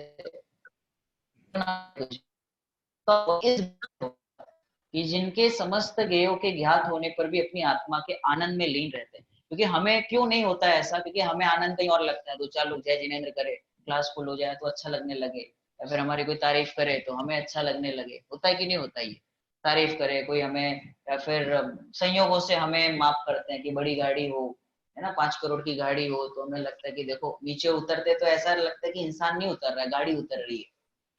पुद्गल को जरा भी घमंड नहीं है, उस गाड़ी को पता ही नहीं कि मेरी इतनी वैल्यू है। उसको कुछ नहीं पता, वो ऑडी को, वो जितनी बड़ी बड़ी गाड़ियां हैं जिन्होंने, हमने उसको वैल्यू दी है। एक्चुअल में तो वो पुद्गल ही है ना। क्या है वो? पुद्गल ही है, उसको हम वैल्यू देते हैं। तो उसको तो पता ही नहीं कि मेरी लोक में इतनी इज्जत है। और ये जीव जिसकी सबसे ज्यादा वैल्यू है इस जगत में, 6 द्रव्य में एक ही जीव है जो भगवान बन सकता है, वो है जीव द्रव्य। बाकी किसी में ऐसी कैपेसिटी नहीं कि भगवान बन सके। और वो सारे ईमानदार है कि ये जीव ही है जो अपने को जीव नहीं मानता, और इसी के पास ऐसी क्वालिटी की भगवान बन सकता है। तो हमारे सब में ऐसी ताकत है कि हम कोई भी परिस्थिति हो और इस स्वाध्याय के बल से, तत्व निर्णय के बल से ही हम वर्तमान परिस्थिति में भी, भले हम भगवान ना बने हो, अभी हमें मुनि नहीं बने हो, भले अभी चौथा गुणस्थान नहीं हुआ, पर इस तत्व के बल से हम कोई भी परिस्थिति बने, हम उसमें सावधान रहते हैं, हम उसमें सॉल्यूशन ला सकते हैं। हमारी कक्षाएं ज्यादा लंबी नहीं होती, तो हमें ये पढ़ने से समझ में आता है कि क्या करना है ना, कि इतना कमा के क्या करना है, इतना करके क्या करना है। तो सबके माइंड में कहीं ना कहीं, हम जितने ही बैठे हैं या फिर जितने भी स्वाध्याय करते हैं, कहीं ना कहीं माइंड में एक ऐसा रहता है कि एक दिन सब छोड़ देना है, तो पूरा इसमें लगाना है पूरा जीवन। तो तब लगता है ऐसा कि हमें ये पता चल गया कि मार्ग तो यही है, यहीं से अपने को कुछ मिलेगा, बाकी बाहर के कितने भी सहयोग इकट्ठा कर लो, धीरू भाई चले गए, टाटा चले जाएंगे, बिरला चले जाएंगे, हाथ में कुछ लेके जाने वाले नहीं है ऐसा।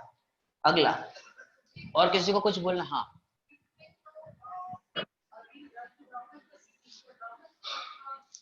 मीनिंग, अब मुझे सबके मीनिंग तो नहीं पता है, पर इसमें मोह राग द्वेष लेना है। अरि मतलब शत्रु,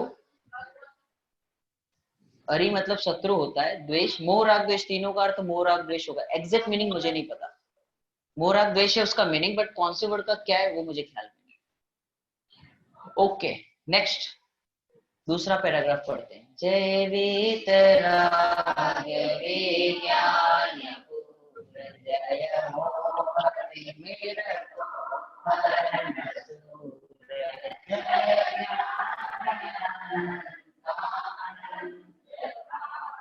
जग सुख विरज मंडित अपार।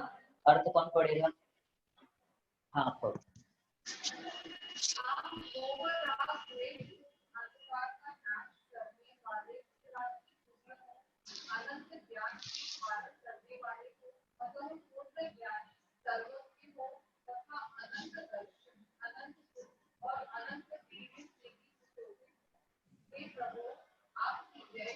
बराबर, कौन बताएगा इसका मीनिंग? आप मोह राग द्वेष रूप अंधकार का नाश करने वाले वीतरागी सूर्य हो, अनंत ज्ञान के धारण करने वाले हो, अतः पूर्ण ज्ञानी हो, सर्वज्ञ हो, अनंत दर्शन, अनंत सुख, अनंत वीर से सुशोभित हो, हे प्रभु आपकी जय हो। अब ये भगवान की महिमा के लिए यहाँ पर एक काव्य लिखा गया है कि भगवान कैसे है। मोह राग द्वेष रूप अंधकार का नाश करने वाले वीतरागी सूर्य हो, जैसे सूर्य होता है अंधकार को दूर करता है, ऐसी भगवान एक ऐसी मूर्ति है। जो भगवान की वितरा की मूर्ति होती है वो सम्यक दर्शन में निमित्त बनती है। जो सम्यक दर्शन में निमित्त बनने वाली चीजें हैं उसमें पंच कल्याणक, पंच कल्याणक में भी जो दिव्य ध्वनि होती है वो जो राज्यसभा वो सब होता है वो नहीं, सिर्फ जो भगवान की दिव्य ध्वनि होती है वो निमित्त बनती है। पर ओवरऑल ऐसा कहा जाता है कि पंच कल्याणक। दूसरा जिन बिंब, भगवान का, भगवान की मूर्ति देख के, है ना, जैसे अपन रथ यात्रा की बात की थी, तो उसमें कोई जानवर होते हैं, वो भगवान को देख के उनको जाति स्मरण ज्ञान हो जाए तो मूर्ति निमित्त बनती है उसमें, है ना। तो ये भगवान एक ऐसे जीव है जिनके हम दर्शन रोज करते हैं, लेकिन हमें उनकी ऐसी महिमा नहीं आती क्योंकि हम बचपन से करते आए हैं और इतनी हैबिट हो चुकी है उस चीज की कि हमें ये नहीं लगता कि हमारा पुण्य कितना तेज है कि हमें वीतरागी भगवान के दर्शन करने मिलते हैं, जो किसी बिल गेट्स को नहीं मिलते। जितने बड़े लोग हैं जगत में जिनको हम मानते हैं, सेलिब्रिटीज होते हैं, क्रिकेटर्स होते हैं, उनकी झोली में इतना पुण्य नहीं है कि वो किसी वीतरागी भगवान को अब तक मिले भी हो। इतना नहीं है जितना पुण्य हमारा तेज है। अब हम पुण्य कहाँ से माप करते कि वो ठीक है, ये वाला पुण्य चाहिए, नाम वाला चाहिए, है ना, यश प्रकृति वाला पुण्य चाहिए या फिर संयोगों वाला पुण्य चाहिए, तो भले हमारे अभी वैसा नहीं हो जैसा हमें चाहिए, हालांकि वो भी बहुत है।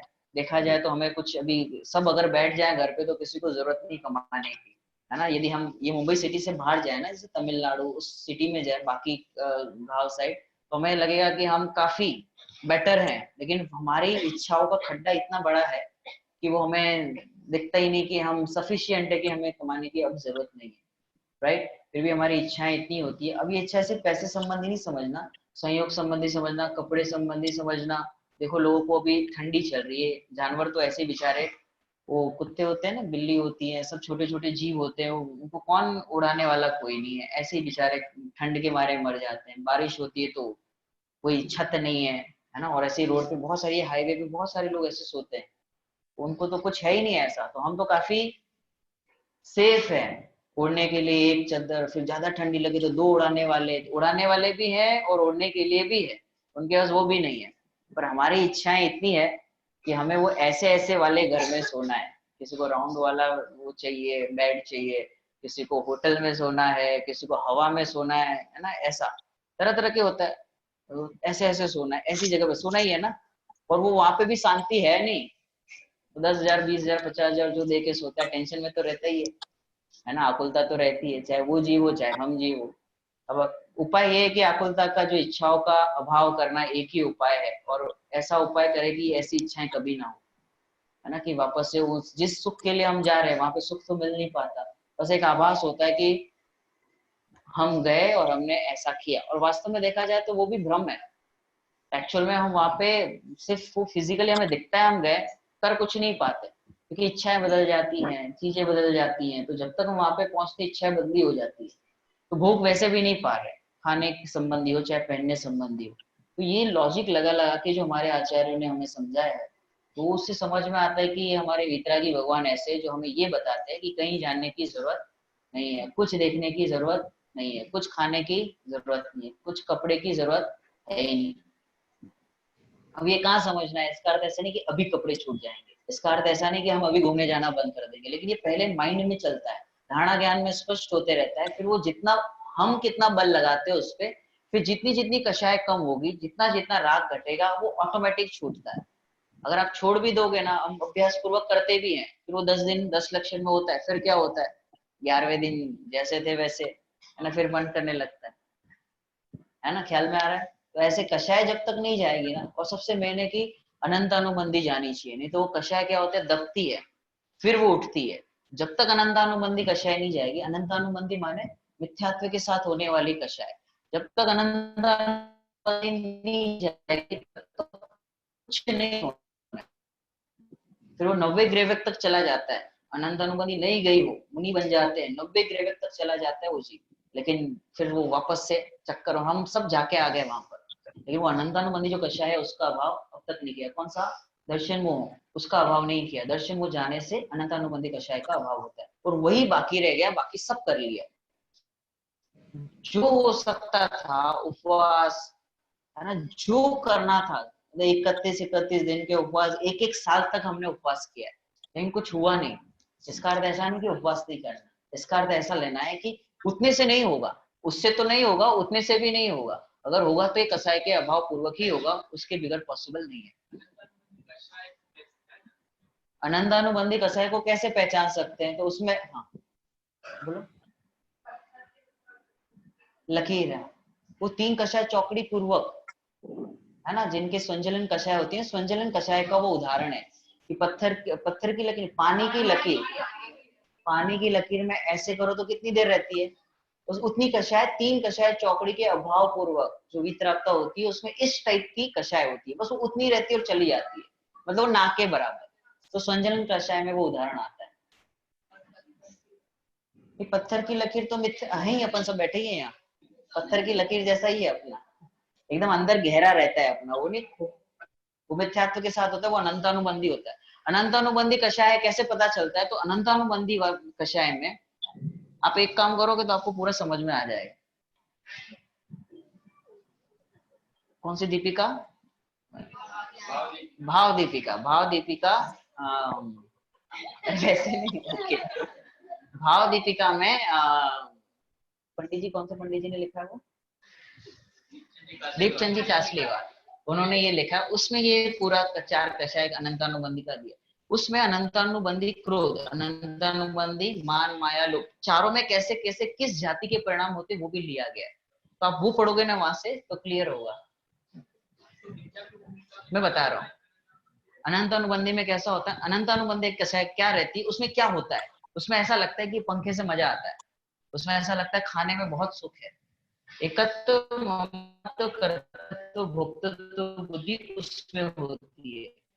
उसमें कोई अपनी तारीफ करके जाए तो ऐसा लगता है कि इसमें सुख लगता है, अच्छा लगता है, ऐसा नहीं, सुख लगता है। मिथ्यात्व के साथ जो भी होता है वो अनंतानुबंधी कषाय होते हुए ये सारी चीजें होती है, ख्याल में आया? ओके, आप हंस लो अच्छे से, वो पूरा नहीं तो क्या है, चलता रहेगा 1 घंटे। अच्छा ओके, सो अनंतानुबंधी में क्या होता है कि हमें ऐसा लगता है कि शरीर मेरा है, अनंतानुबंधी कषाय में ऐसा लगता है। और एक कषाय चौकड़ी का अभाव हो जाए, मतलब अनंतानुबंधी कषाय नहीं रहे, तो उसमें कैसा लगेगा उसमें ये लगता है कि इसमें से एहसास होता है, ऐसा श्रद्धान होता है कि ये शरीर मेरा नहीं, उसको बोलते हैं एक कषाय चौकड़ी का अभाव। ठीक है, ख्याल में आया? अनंतानुबंधी में क्या होता है, विशेषण भाव दीपिका से पढ़ना, तो वहां पर पूरा लिखा हुआ है कि क्रोध, मान, माया, लोभ, हम अपनी पहचान कैसे करें, हम अपनी पहचान कैसे करें। ख्याल में आया? ख्याल में आया? कोई डाउट है तो पूछो। अनंतानुबंधी कषाय में क्या होता है, तो घूमना फिरना अच्छा लगता है और वहां पे सुख बुद्धि लगती है, ऐसा नहीं सिर्फ घूमना फिरना, वहां पे सुख बुद्धि लगती है कि ये खाएंगे, ये पहनेंगे तो मजा आ जाएगा। हाँ, ये मदरसाय हो तो 90 ग्रेवेल तक चला जाए ना, तो भी वो शरीर का ऐसा तलवार से काट दे, उस पर नमक डाले, फिर भी अनंतानुबंधी तो चल रही है। उसे ऐसा लगता है उस जीव को कि देखो मैं कितना सहन कर सकता हूँ, देखो मेरा मुनिपना। तो उसे ऐसे ही लग रहा है कि ये शरीर की क्रिया मेरी क्रिया है, मैं सहन कर रहा हूँ, मेरी कषाय मंद है, ऐसा उसे लगता है। इसलिए सम्यक दर्शन से वो एकदम एक एक लाइन दूर है, बस एक बाल दूर है इतना, और वो ये नहीं कर पाता कि ये शरीर मेरा नहीं, बस इतना नहीं कर पाता, बाकी वो पूरा सहन कर लेता है। जबकि इजी ये है कि मैं आत्मा हूं ये स्वीकार कर ले, और ये शरीर का इतना सारा सहन करके भी वो सब कर लिया, लेकिन ये नहीं कर पाया कि मैं आत्मा हूं। कौन है ऐसा जीव? ये हम सब जितने बैठे हैं सब वही है। ओके, हाँ, रत्नकरण शाकाचार्य जी, पेज नंबर 66। ये हमारे बड़े पापा हैं जो हमारे गांव में हमारे प्रवचन करते हैं डेली। मैंने इनसे बहुत सारी चीजें सीखी है, और बरसों से हमारे गांव में लगभग 35-40 साल से पाठशाला चलती है ना, मतलब बहुत पुरानी पाठशाला, मतलब 35-40 साल से अब तक पाठशाला कंटिन्यू चल रही है, और डेली स्वाध्याय होता है सुबह शाम दोनों टाइम ऐसे।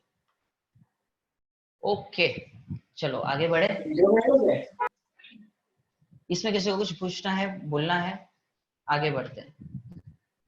जय परम शांत मुद्रा समेत भविजन कोटि जय अनुभूति है, भविमादन वच जोगे हर्षाय तुम धुनि है, सुनि वे भ्रम नशाय। कौन पढ़ेगा? हाँ, पढ़ो। को देखकर अपनी आत्मा की प्राप्त करने का लक्ष्य है। भव्य जीवों के भाग्य से और आपके वचन योग से आपकी जीवित अपनी होती आपको स्मरण कर भव्य जीवों को भ्रम नष्ट हो जाता है। बहुत अच्छे, बताओ अर्थ कौन बताएगा? अब हर लाइन, मतलब हर शब्द अगर शांति से बैठे सोचे तो इस पे सोचने जैसा बहुत है। कौन बताएगा? तो आप लोग बोलो, नहीं तो फिर मैं हूँ। प्राची जी आप बोलो। अच्छा, ओके, कोई और? हाँ,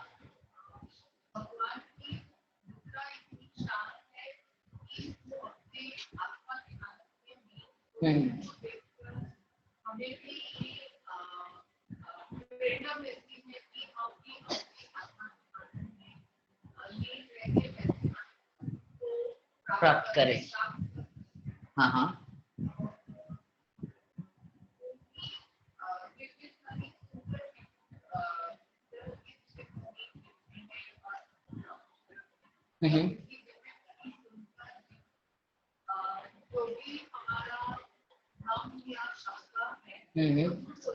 करेक्ट,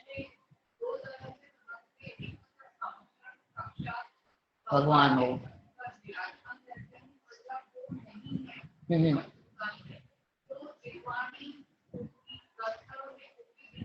करेक्ट, बहुत बढ़िया।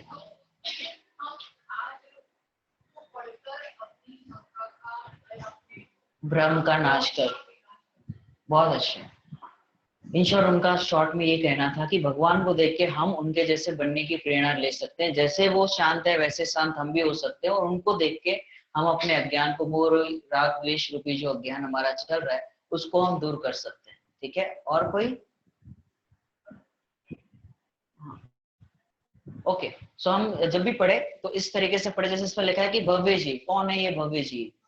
इसमें लिखा भव्य जीव आपकी परम शांत मुद्रा को देखकर, जो भव्य जीव होता है उसी को ये दिखाई देता है, या फिर उसी जीव के ऐसे भगवान के दर्शन होते हैं। मतलब हम सब कौन है? भव्य जीव है। भव्य किसको कहते हैं? यहाँ जो बैठा है ये भव्य। भव्य कौन है? कि जो मोक्षगामी जीव है, जिसे सुख प्राप्त करने की इच्छा जागृत हुई है, उसकी भावना जागृत हुई है, और ऐसा ऐसा लगा है कि संसार में सुख नहीं है, वो भव्य जीव है। ऐसे भव्य जीवों को भगवान की शांत मुद्रा को देखकर अपनी आत्मा की अनुभूति प्राप्त करने का लक्ष्य करते हैं। मैंने फर्स्ट क्लास में पूछा था कि आप यहाँ क्यों आते हो, हम यहाँ पे क्यों आते हैं, तो यही आंसर आया था ना। तो भव्य जीव होते हैं भली होनार है जिसकी, जिसको ऐसा विचार आता है। क्या विचार आता है? मैं कौन हूँ, मेरा स्वरूप क्या है, यह चरित्र कैसे बन रहा है, इन भावों का फल क्या होगा, और यह जीव दुखी है तो दुख दूर करने का उपाय क्या है। किसको विचार आता है? भली होनार है जिसकी, जिसको ऐसा लगा है कि संसार में वास्तव में दुख है। भली होनार है जिसकी, जिसको ऐसा विचार आता है। हर किसी को नहीं आता। किसमें आया है? श्रोता का स्वरूप, वक्ता का स्वरूप है ना प्रकरण, उसमें आता है मोक्ष मार्ग प्रकाशन जी में। तो भव्य जीव है तो हमें ये खुश हो जाना चाहिए कि हम भव्य जीव है, कब हमारी दिल्ली ज्यादा दूर नहीं है। भले सम्यक दर्शन अभी नहीं हुआ हो, सम्यक दर्शन होने में एक भाव भी लगता है, दो भाव भी लगते हैं, और होना होता है तो कभी भी हो जाता है, जिस जिस जीव का जैसा जैसा पुरुषार्थ। पर मार्ग तो यही है कि भव्य जीव होता है जिसको भगवान की परम शांत मुद्रा दिखती है और ऐसा लगता है कि मुझे भी इन भगवान जैसा बनना है, और मुझे भी इनके जैसी जिन जो पोजीशन में ये बैठे हैं, जो वितरागी मूर्ति है, ऐसी वितरागी मुझे भी बनना है। तो भव्य जीवों को ऐसा लगता है, राइट। तो यदि हमें ऐसा हृदय से लगता है, जिस जीव ने इस चैतन्य स्वरूप आत्मा की बात प्रसन्नचित से सुनी है, वह प्राप्त होगा। और ऐसा किसने कहा है?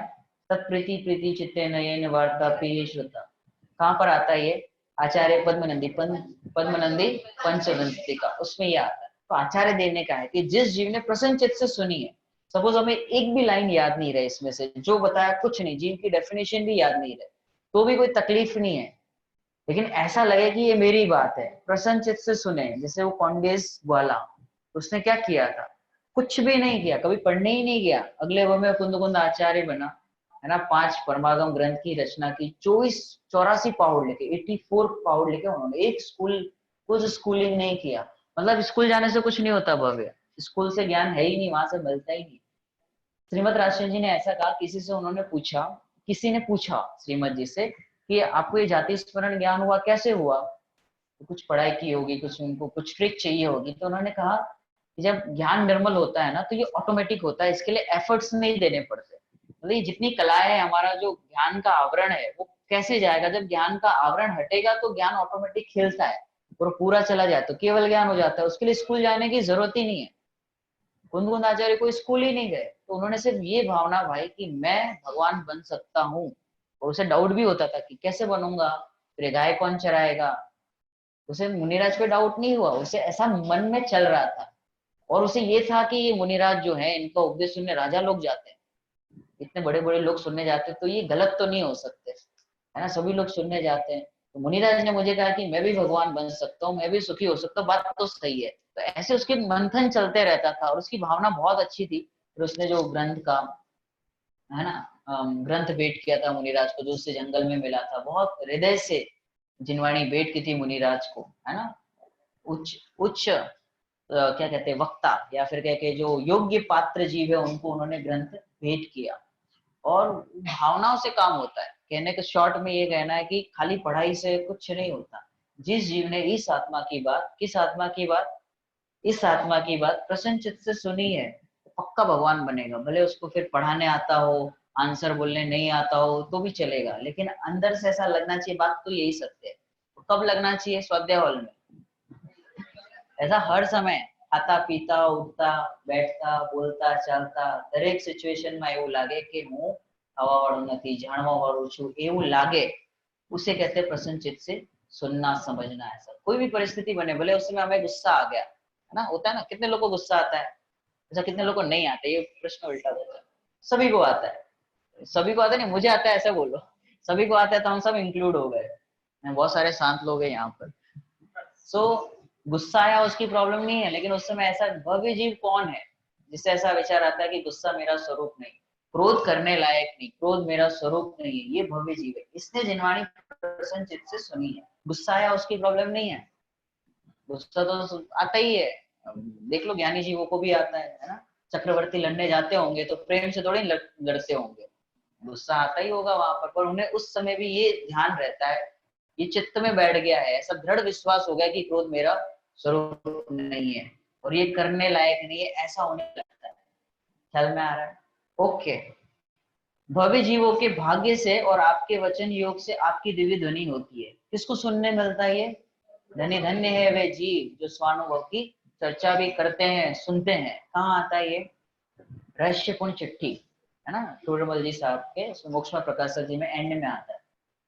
भव्य जीव होते हैं जिनको सुनने ही मिलता है, मतलब हम ये 2 घंटा जो पढ़ रहे हैं, चर्चा कर रहे हैं, सुन रहे हैं, ये बहुत पुण्य किया होगा कहीं पर, तब जाके ये उदय में आया। हमें लगता है कि 2 घंटा क्लास चलो अटेंड करके आते हैं, लेकिन इसके लिए कहीं जिनवाणी भेंट की होगी, किसी को ज्ञान दान दिया होगा, तब जाके ये 2 घंटे का सुनने मिलता है। और सिर्फ यहाँ पे फिजिकली आ गए तो फिर वो सिर्फ श्रवण हुआ, है ना, श्रवण हुआ। और लब्धि कब कहलाएगी? कि जब हमें ऐसा लगे कि मेरे हित की बात है, मेरे हित की बात है, मुझे सुखी होना है, और वो वहां पे, है ना, विशुद्धि लब्धि, है ना, पहले वो क्षयोक्षम लब्धि, फिर विशुद्धि लब्धि, फिर देशना लब्धि, ये जो चल रहा है वो भगवान की वाणी। तो वो कब होगा? देशना लब्धि कब कहलाई जाएगी? जब हमें ऐसा लगे कि मेरे हित की बात है, नहीं तो कोई पकड़ के लाया चलो जाते हैं, तो फिर उसके देशना तो है पर देशना लब्धि नहीं है। लब्धि उसकी होती कि जिसको ऐसा लगे कि मेरी बात है, मेरे हित की बात है और मुझे सुखी होना है, उसे इस पूर्वक जो सुनता है उसे देशना लब्धि होती है। फिर यहीं बैठा बैठा वो वेद विज्ञान करता है, प्रायोगिक लब्धि। यहीं बैठे बैठे 4 लब्धि तक तो हम पहुंच जाते हैं। शरीर मेरा नहीं है, अपने अनुसार चलता नहीं, इच्छा है मेरा स्वरूप नहीं है, तो प्रयोग कर रहा है वो वहीं पे बैठा बैठा। कैसा? ऐसे वेद विज्ञान नहीं करता कि ये पुस्तक और ये पुस्तक अलग है, ये पुस्तक मेरी नहीं, इससे मुझे ज्ञान नहीं होता, ज्ञान ज्ञान से होता है, ऐसा वो प्रैक्टिस करता है यहीं बैठे बैठे प्रवचन के समय ही। तो प्रायोगिक लब्धि तक तो हम पहुंच जाते हैं। एक लब्धि रह जाती है जिसमें सम्यक दर्शन होता है, वो है करण, और वो यहाँ बैठे बैठे नहीं होती, वो सामायिक में होती है। प्रथम बार जब सम्यक दर्शन होगा तो ऐसे आंख खुली होते हुए नहीं होगा, सामायिक के काल में ही होता है। और एफर्ट्स लगते हैं काफी, है ना, उसमें एफर्ट्स मतलब सहजता होनी चाहिए, क्योंकि पहली बार जो चीज होगी वो ऐसे सडनली नहीं हो जाएगी कि यहाँ पे बैठे और आंख खुली में हो जाए, ऐसा नहीं होगा, सामायिक के काल में ही होगा। वो बहुत विशुद्धि बढ़ती है, अपूर्व जाति के परिणाम होते हैं, उसमें रोमांच होता है, ऐसा लिखा टोडरमल जी साहब। और वो भी रोमांच ऐसा है जो सम्यक दर्शन वाला नहीं है, लेकिन सम्यक दर्शन के पूर्व ऐसे भाव बनते हैं कि जिससे रोमांच होने लगता है, और यदि वो रोमांच में अटक गया तो गया, फिर सम्यक दर्शन नहीं ले पाता। लेकिन उस रोमांच से आगे बढ़ा कि ये रोमांच भी मैं नहीं हूँ, मैं तो इससे भी कोई जुदा जीव हूँ, जिसके बल से, जिसका चिंतन करने से रोमांच हो रहा है वो मैं हूँ। तो रोमांच को बल नहीं देता, अपने स्वभाव को बल देता हुआ उसकी दृढ़ता लाता है, और वो रोमांच भी साइड में रह जाता है, और वो रोमांच जो हो रहा था तो साइड रह जाता है, और वो आत्मा में उसी समय उसे ऐसा एहसास होता है, ऐसी श्रद्धा जगती है कि यही मैं हूँ। और उसे ऐसा आनंद आता है जो पूर्व में अनादिकाल से कभी नहीं हुआ। उसे उस समय ऐसा लगता है कि मैं भी सिद्ध समान ही हूँ। उस समय फर्स्ट टाइम उसे ऐसा लगता है कि मैं सिद्धो जैसा हूँ, और सिर्फ अपने लिए नहीं, जगत के जितने जीव है सब सिद्ध स्वरूप है, तब उसे लगता है। सम्यक दर्शन के पहले ये पॉसिबल ही नहीं है कि लगे ऐसा, ये आपने जिस चीज को टेस्ट ही नहीं किया आप कैसे अनुभव कर सकते हो? जैसे आपने शक्कर खाई हो तो आपको पता है शक्कर कैसी होती है, मीठी होती है। तो जितनी जगत की जितनी शक्कर है सब कैसी है? मीठी है। अभी खाई नहीं है तो उसके लिए तो है ही नहीं वो चीज। और सम्यक दर्शन किसको हो सकता है? कि जो जीव है, जो जानता देखता है, सुख दुख का अनुभव करता है, वो सम्यक दर्शन ले सकता है। जे जान तो अरिहंत ने द्रव्य गुण परे पणे ते जीव जाने आत्म ने तशु मोह पामे तय। जो भगवान को और हमको, स्वयं को भेद रूप नहीं देखता, ऐसे देखता है कि जैसे भगवान का स्वरूप है वैसा का वैसा मैं हूँ, ऐसा जो जीव अनुभव करता है वो वहां तक सम्यक दर्शन को प्राप्त कर सकता है। और बहुत सरल है। कितनी देर में होता है? कितनी देर में होता है? क्षण भर। एक ही, मतलब वो 48 मिनट का एक अंतर मुहूर्त होता है, तो बहुत बड़ी 48 मिनट अगर कोई ध्यान कर ले तो सीधा केवल ज्ञान। तो सम्यक दर्शन तो 1 सेकंड तक भी नहीं रहता, मतलब एक बोला इसमें तो वो सम्यक दर्शन होके वो शुभ भाव में आ जाता है वो जीव। बहुत बारीक होता है। अब आपको पकड़ में आता होगा कि नहीं आता होगा, वही पकड़ में आता है, बाकी कुछ पकड़ में नहीं आता। ऐसा आनंद होता है क्योंकि निर्विकल्प अनुभूति है ना, जहाँ पे विकल्प ही नहीं है, ऐसा हमने आज तक कभी अनुभव ही नहीं किया, इसलिए हमें उस चीज का एहसास नहीं कि वो अनुभूति कैसी होती है। तो जब वो होता है फिर उसका जीवन पूरा बदल जाता है, फिर वो बोलते हैं ना ईस्ट वेस्ट पूरा चेंज। सम्यक दर्शन होने के बाद आपको नहीं लगेगा कि आपके पास में कोई बैठा वो सम्यक दृष्टि जीव है, लेकिन उसका जीवन पूरा सोच में, मान्यता में पूरा बदल गया उसका। अब उसे कभी नहीं लगेगा कि पेट्रोल से गाड़ी चलती है, उसे कभी नहीं लगेगा कि शरीर के बल से मैं टिका हूं, उसे कभी नहीं लगेगा कि भोजन से सुख मिलता है, ऐसा उसे सपने में भी नहीं आएगा। उसे सपने में भी ये एहसास नहीं होता कि उसे कोई कहे कि शरीर तेरा है, स्वप्न में भी ऐसा नहीं आता। ऐसा उसका श्रद्धान इतना पावरफुल हो चुका है, इतना दृढ़ हो चुका है कि उसे दुनिया की कोई ताकत आ जाए, 10 मोदी आ जाए, 10 बिल गेट्स आ जाए, तो भी उसकी श्रद्धा को डिगा नहीं सकते। हमारी श्रद्धा को, हमारी श्रद्धा तो पैसे में ही लुटी जाती है। कोई दे दे 1 आध करोड़ रुपए, ठीक है, मान लेते हैं, ठीक है। उसको श्रवण कर भव्य जीवों का भ्रम नष्ट हो जाता है। सारा खेल भ्रम का ही तो है, हम भ्रम में जी रहे हैं, और भगवान को देख के, ये स्वाध्याय करके, भेद विज्ञान करके इस भ्रम को मिटाया जा सकता है। हम सब भ्रम में ही तो जी रहे हैं। नाम है तुम्हारा? बोले ये पकड़ेंगे मुझे, है ना? भ्रम में तो जी रहे, अज्ञानी तो है, कहाँ बैठे हैं हम, क्या हो आप? अच्छा बताओ, मेल और फीमेल? शुद्धात्मा में मेरा नाम देखो। हम भ्रम में तो जी रहे कि मैं उठता हूँ तो सुबह किसने खाना खाया, मैंने खाया, स्कूल कौन गया, होमवर्क किसने किया, लास्ट क्लास में क्यों नहीं आए थे, होमवर्क बहुत था, या फिर हम बाहर गए थे। तो हमें यही लग रहा है, जाने नहीं आने की प्रॉब्लम नहीं है, मैं जाता हूँ, मैं आता हूँ, मैं सुनता हूँ, मैं बोलता हूँ, ये जो हमें लग रहा है ना, ये भ्रम है। बाकी यहाँ फिजिकली आना नहीं आना उसकी तो बात ही नहीं है, वो तो हम जहाँ पे भी रहे स्वाध्याय कर सकते हैं कि मैं चलने वाला नहीं, मैं बोलने वाला नहीं, मैं खाने वाला नहीं, तो मैं क्या हूँ फिर? करने वाला नहीं तो कौन हूँ मैं? मात्र जानना मेरा काम, और मुक्तिपुरी है मेरा नाम। ये भाग एक है ना, जो वही उस समझदार जी में भी वही लिखा है, कुछ अलग नहीं है, सब सेम है। बाल पोथी से लेके एंड तक पहला पार्ट है, હું જીવ છું મારામાં જ્ઞાન છે અને જ્ઞાનથી જાણું છું। समझदार जी में भी यही लिखा है, कोई डिफरेंस नहीं है। तो हमारा जो मूल लक्ष्य है वो है भ्रम का नाश करना। और भ्रम कैसे मिट सकता है? भ्रम जनित रोग मिटाने का एक ही उपाय है, भ्रम को दूर करना। आगे चौथा, तुम गुण चिंतत निज पर विवेक प्रगटे विघटे आपद आने। तुम जग भूषण दूषण वियोग सब महिमा योग विकल्प मोक्ष। अच्छी पढ़ो, है ना? आपके गुणों का चिंतन करने से वो और पद का भेद विज्ञान हो जाता है, और मिथ्यात्व दशा की होने वाली अनेक आपत्ति योग नष्ट हो जाती है। आप समस्त दोषों से रहित हो, सब विकल्पों से मुक्त हो, सर्व प्रकार की महिमा धारण करने वाले हो, और जगत के भूषण हो, भूषण हो, सुशोभित करने वालों। ओके, क्या ख्याल में आया आपको? क्या समझ में आ रहा है इसमें? आपके गुणों का चिंतन करने से स्व और पर का भेद विज्ञान हो जाता है, और मिथ्यात्व दशा में होने वाली अनेक आपत्तियां, विकार नष्ट हो जाता है। आप समस्त दोषों से रहित हो, सब विकल्पों से मुक्त हो, सर्व प्रकार की महिमा धारण करने वाले हो, और जगत के भूषण यानी सुशोभित करने वाले हो। कैसे है हमारे भगवान, जिनके गुणों का चिंतन करके हमें स्वपर का भेद विज्ञान हो जाता है। कैसे कैसे भेद विज्ञान होगा भगवान के गुणों का चिंतन करके? आत्मी सॉरी किया,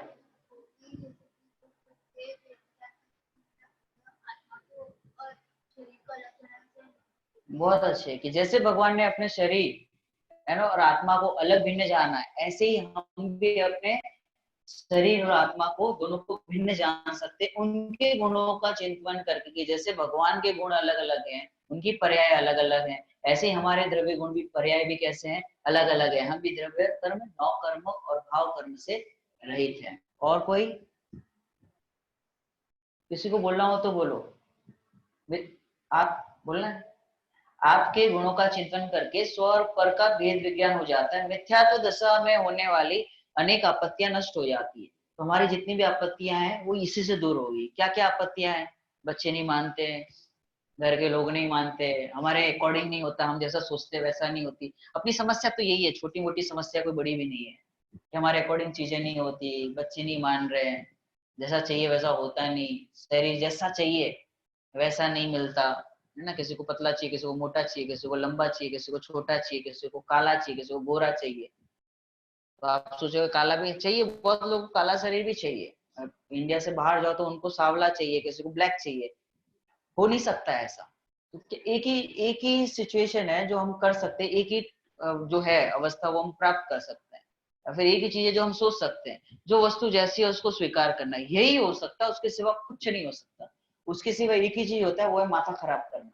उसके सिवा कुछ नहीं होता। आप कितने ट्राई कर लो कि बच्चा ऐसे करे, मेरा राजा बेटा मेरिट लिस्ट में आएगा, वो रिजल्ट आएगा तभी पता चलता है कि राजा बेटा ने क्या किया है। मेरा बेटा ऐसा तो बहुत होशियार है, पढ़ ले तो फर्स्ट आ जाए, है ना। तो सोच में कुछ गलत नहीं है। ऐसा आप जैसा अपने बच्चों के बारे में सोचते हो वैसे सब जीवों के लिए सोचो। ये भेद विज्ञान नहीं करता, बाकी है सिद्ध समाज। पुरुषार्थ करे तो भगवान बन जाए, है ना? और है ये ऐसा ही है, ख्याल में आ रहा है। तो हमें जितनी मिथ्यात्व के साथ ही आपत्तियां होती है, मिथ्यात्व के साथ ही आपत्तियां रहती है। मिथ्यात्व न हो, दर्शन मोह न हो, तो फिर कोई आपत्ति है ही नहीं। उस जीव को आपत्ति लगती नहीं। फिर शेर आके खा जाए, कोई सिगड़ी रख के चले जाए, कोई वो घानी में फेले, कुछ फर्क ही नहीं पड़ता। मैं एक दिन एक लाइन कही थी ना ऐसे कि चर्चा में ही अपने आई थी कि जिस दिन हमें कोई सिचुएशन, कोई परिस्थिति, कोई सोच या फिर किसी ने कुछ कह दिया, उससे हमें फर्क ना पड़े, बिल्कुल भी हम उससे अप्रभावित रहे, तब समझना हमें जिनवाणी कुछ समझ में आई है, हम जिनवाणी को फॉलो कर रहे हैं। तो कोई कुछ कह के चला जाएगा तो फिर बहुत भारी पड़ेगा। उससे बंद होगा, अपनी अपनी कषाय होगी, अपने को भी बंद होगा, अपनी दुखी होगा, होते रहेंगे और उससे बंद निरंतर होते रहता है। ओके, आगे पांचवा। अविरुद्ध सुत चेतन स्वरूप परमात्मा पावन शुभ शुभ स्वाभाविक परिणति में। अब यहाँ से कौन पढ़ेगा? आप पढ़ो भैया, पढ़ो, आशीष भाई। आप सब से रहित परम पवित्र चेतन ज्ञान दर्शन भाई, आपने किसी भी प्रकार का विरोध भाव नहीं, आपने शुभ और अशुभ दोनों प्रकार के विकारी भावों का अभाव कर दिया है और स्वभाव भाव से युक्त हो, अतः कभी भी शील दशा को प्राप्त होने वाले। क्या समझ में आया? कौन बताएगा? हे परमात्मा, आप समस्त उपमाओं से रहित परम पवित्र शुद्ध चेतन ज्ञान दर्शन मय हो। आप में किसी भी प्रकार का विरोध भाव नहीं है। अपना है कि नहीं विरोध भाव? सबसे बड़ा विरोध अपना किसके साथ है? स्वयं के साथ। हम मान ही नहीं रहे कि हम आत्मा है, यही सबसे बड़ा विरोध है। उसके साथ ही सब विरोध होते हैं। अगर वो क्लियर हो जाए तो कोई जगत में विरोध बचता ही नहीं है। आपके शुभ और अशुभ दोनों प्रकार के विकारी भावों को अभाव कर दिया है और स्वभाव भाव से युक्त हो गए हो, अतः कभी भी क्षीण दशा को प्राप्त होने वाले नहीं हो। कौन है ऐसे? भगवान है, परमात्मा है। और ऐसा स्वभाव किसका है? हम सबका। मेरा स्वभाव ऐसा है कि मैं भी ऐसा हूं कि इस दशा को प्राप्त कर सकता हूँ। शुभ अशुभ भाव मेरे में प्रवेश ही नहीं किया। कौन सा तत्व है शुभ अशुभ? आश्रव तत्व, है ना। आश्रव तत्व है ना, जीव अलग, आश्रव अलग, उद्गल अलग, अजीव अलग। तो हमारा उससे कोई लेना देना ही नहीं है। तो हम मानते हैं ऐसा कि गुस्सा मुझे आया, तो हमने ऐसा माना कि मुझे आश्रव हुआ, मैं आश्रव तत्व हूँ, ऐसा हम खुद मानते हैं। एक्चुअल में ऐसा है नहीं। गुस्सा आता है वो यहाँ आता है, जीव यहाँ पे, गुस्सा आया, मान कषाय हुई, जो भी हुआ, यहाँ पे कुछ हो रहा है।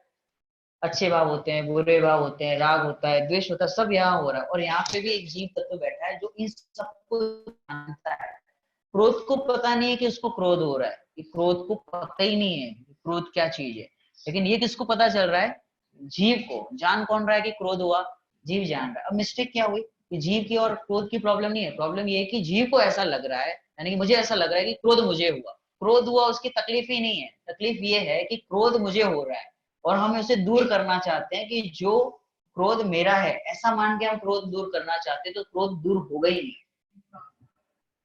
मेरा स्वभाव नहीं है, ऐसे बलपूर्वक ही क्रोध दूर होगा। मुझे क्रोध आया, मुझे आया ना, यही वाली प्रॉब्लम है कि मुझे क्रोध आ ही नहीं सकता और क्रोध मेरा स्वरूप नहीं है और क्रोध से कोई लाभ नहीं होता। ऐसा निर्णय होगा, ऐसा श्रद्धांत जैसे जैसे आगे बढ़ेगा तब जाके वो क्रोध का अभाव हो सकता है। उसके सिवा चाहे पानी पी लो, एक गिलास पानी पी लो, गार्डन में घूम के आ जाओ, उल्टी गिनती गिनो, कुछ नहीं होगा, माइंड डाइवर्ट होता है वो, बाकी कुछ नहीं होता। और कषाय का ऐसा स्वरूप है कि जब तीव्र होती है फिर मंद होती है, फिर तीव्र होती है, फिर आप गिनती उल्टी गिनते हो, उसे गिनती पे गुस्सा आने लगता है और थोड़ी देर के लिए शांत भी हो जाता है। वो गार्डन में घूम के आता है तो क्या होता है, कुछ नहीं होता। वो कषाय उस समय मंद हो जाती है, फिर घर पे आता है, फिर चालू। वो गार्डन में जाके भी तूफान करता है, उधर लड़ाई करके आए। क्रोध, क्रोध करता है, जीव नहीं करता, क्रोध लड़ाई कराता है। मिथ्यात्व हमें ऐसा मनवाता है कि ये मैं हूँ, शरीर से मुझे लाभ होगा, ये मेरा है, ये मिथ्यात्व कर रहा है। हम कुछ नहीं करते। जीव तो बहुत पवित्र है, जीव तो बहुत ईमानदार है, सो जो सिर्फ जानता है। ये तो हमने अपनी मान्यता से ऐसा माना कि क्रोध मुझे होता है। अब क्रोध में सब ले लेना, क्रोध, मान, माया, लोभ, पाप, जो भी जैसे भी विकल्प हमारे दिन में होते हैं। अच्छा बताओ, आज आपके पूरे दिन में बुरे परिणाम हुए होंगे ना कुछ, द्वेष के भाव, राग के भाव, सब तरीके के परिणाम होंगे। कुछ ऐसे होंगे जो बोल भी नहीं पाए, है ना, कुछ परिणाम ऐसे होते जो बोल भी नहीं पाते। तो वो होते हुए भी ये जीव को कुछ नहीं होता। हमने बहुत बार सुसाइड किया है ना, पिछले भवों में, टेंशन में मत आ जाओ, पूर्व भव में सब किया है। ये निर्भया कांड हमारे साथ बहुत बार हो चुका है, ऐसा हमने बहुत बार किया है। हमने वो न्यूज़पेपर जब पढ़ते तो इतना ही देखते हैं कि ये जीव बुरे हो गए। वो बुरे नहीं हुए, वो क्रिया बुरी थी, पर्टिकुलर टाइम के लिए हुई थी। वो जीव तो पवित्र है, दोनों जीव पवित्र है। ऐसे ही हमारे साथ भी अनंत बार ऐसी घटनाएं घट चुकी हैं और हम भी ऐसी घटनाओं में भागीदार हुए हैं, फिर भी आज तक हमें कुछ नहीं हुआ, क्योंकि जीव पवित्र है। लेकिन वो क्रिया कैसी है, उसको बुरा माना जाता है। वो क्रिया योग्य क्रिया नहीं है, इसके लिए उसका दंड होना चाहिए। लेकिन वो जीव बुरा हो गया, ऐसा नहीं है। वो क्रिया बुरी है, इसके लिए उसको दंड मिलता है। लेकिन वो जीव नहीं बुरा हुआ, जीव तो पवित्र है। ख्याल में आ रहा है? तो ऐसी कोई भी जीव हो जगत का, जितने भी जीव है, सब कैसे हैं, सबके सब पवित्र है। चाहे वो राहुल गांधी हो, चाहे केजरीवाल हो, चाहे कोई भी हो, सारे जीव कैसे हैं, शुद्ध ही हैं। तो ऐसा हमें जगत दिखना चाहिए, जैसे सिद्ध भगवान है वैसा ही मैं हूँ, और जगत के जितने जीव हैं सबके सब शुद्ध ही हैं। ओके, हमने कौन सा, पांचवा पढ़ा ना? ओके, अब आ जाओ, 5 के बाद हम स्टोरी पे आते हैं। जम्बू स्वामी, कितने लोग जानते हैं जम्बू स्वामी को? पाठशाला वाले 4 बच्चे जानते हैं। स्मित नहीं पता जम्बू स्वामी? ओके, जम्बू स्वामी अपने यहाँ एक महापुरुषों में आप उनका नाम लिख सकते हो। हम यहाँ से पढ़ेंगे तो काफी टाइम जाएगा। आप लोगों को क्या क्या पता है जम्बू स्वामी के बारे में, वो बताओ, फिर हम यहाँ से थोड़ा रीड करेंगे। एक मिनट, हाँ दीदी, क्या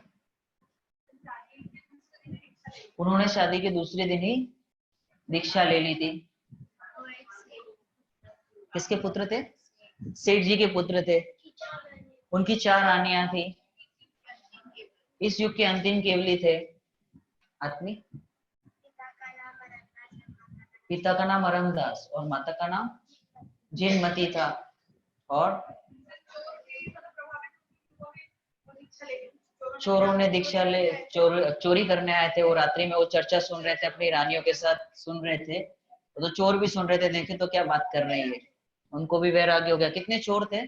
मेन चोर को नाम विद्युत चोर, और उनके साथ कितने चोर थे?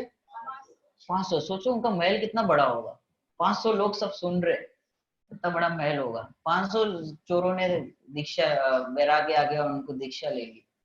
अपने तो घर वाले नहीं लेते, अपन खुद ही नहीं हिलते, बोले आओ हमारे साथ चलो सब लोग ऐसे। ओके, और क्या ख्याल में आपको? हाँ, जो दिवस से जम्बू स्वामी ने स्वामी चरित्र एक पुस्तक है, बहुत अच्छे उनके द्वारा लिखे थे। ओके, और हाँ, जम्बू स्वामी कामदेव थे? नहीं, वो तो सामान्य श्रावक थे अपने जैसे, फिर उन्होंने दीक्षा ली। ओके, जो दिवस से जम्बू स्वामी ने अनुबद्ध केवली थे, उनको बचपन से ही वैराग्य था। उन्होंने मना कर दिया था कि शादी नहीं करनी है, और उनके माता पिता ने फोर्स किया कि कर लेगा तो एक बार मान जाएगा ऐसा। लेकिन उन्होंने फिर रानियों को भी अपने में एनरोल कर लिया, मतलब उनको वो भी वैरागी हो गई। मतलब हाँ, चारों जो थीम का नाम इसमें लिखा हुआ है, हम यहाँ से पढ़ते हैं। कनक श्री, रूप श्री, सब श्री है, 4 श्री थी, विनय श्री। ओके, हाँ, ओके, यहाँ से पढ़े हम। आप पढ़ोगे या मैं पढ़ूं? मैं पढ़ता हूँ, क्योंकि सबको सुनाई दे, क्योंकि ये ऑनलाइन वालों की कंप्लेन है कि आप वहां से पूछते हो तो हमें पता ही नहीं चलता वो आंसर क्या कर रहे हैं। ओके, राजस्थान के जिन प्रमुख विद्वानों ने आत्म साधना के अनुरूप, जितने राजस्थान के ना उनको कनेक्शन फील होगा, क्योंकि हमने ऐसा माना है कि हम राजस्थान से, हम गुजरात से, हम इंडिया के हैं, हम फला फला जगह के हैं, है ना, तो हमें कनेक्शन है। तो ये बड़ा अपना कुछ रोग चल रहा है, तो कोई एक जगह का नाम बोला है, उससे हमारा कोई कनेक्शन नहीं है, हम किसी सिटी के नहीं है, हम किसी गांव के नहीं है, है ना, हम कहाँ के हैं, कहाँ, कौन सा हमारा धाम कौन सा है, मुक्तिपुरी है मेरा धाम। जिन प्रमुख विद्वानों ने आत्म साधना के अनुरूप साहित्य आराधना को अपना जीवन समर्पित किया है, उनमें पंडित राजमल जी का नाम विशेष रूप से उल्लेखनीय है। इनका प्रमुख निवास स्थान, ये पंडित जी के बारे में बता रहे हैं जिन्होंने कविवर पंडित राजमल जी पांडे, उनका व्यक्तित्व एंड कर्तृत्व, जम्बू स्वामी अलग है, मिक्स नहीं करना। ओके, इनका प्रमुख निवास स्थान ढूंढाहड़ प्रदेश का वैराट नगर और मातृभाषा ढूंढारी रही है। ये संस्कृत और प्राकृत भाषा के भी उच्च कोटि के विद्वान थे। अब यहाँ पे जब उच्च कोटि लिखा जाए ना, तो अब समझना वो एक एक्सपर्ट होंगे उस टाइम के। हमारे जैसे अभी जैसे जो विद्वान होते हैं, वैसे लोग तो पहले नॉर्मल होते थे, इतनी लेवल तो नॉर्मल लोगों में इतनी इंटेलिजेंस होती थी, पढ़ लेते थे और सारे संस्कृत प्राकृत की ज्ञाता होती थी। अब उनमें भी ये उच्च कोटि के थे, मतलब उनका लेवल और ऊपर होगा, राइट। ये 17वीं शताब्दी के प्रमुख विद्वान बनारसी दास जी के पूर्वकालीन थे। इनका पहला ग्रंथ जम्बू स्वामी चरित्र सन 1633 में पूर्ण हुआ था, अतः इनका जन्म निश्चय 17वीं सदी के प्रारंभ में ही हुआ होगा। इनकी प्रतिभा बहुमुखी थी, ये कवि, टीकाकार, विद्वान और वक्ता सब एक साथ थे। इनकी कविता में काव्यत्व के साथ साथ अध्यात्म तथा गंभीर तत्वों का गुण विवेचन है। इनके द्वारा रचित निम्नलिखित रचनाएं हैं, कौन कौन सी है, जम्बू स्वामी चरित्र, छंदो विद्या, अध्यात्म कमल मार्तंड, तत्वार सूत्र टीका, समय सार कलश, बालभू टीका, पंचाध्यायी। प्रस्तुत पाठ आपके द्वारा रचित जम्बू स्वामी चरित्र के आधार से लिया गया। ये इंट्रोडक्शन था इसका, राजमल जी पांडे जी का, ठीक है।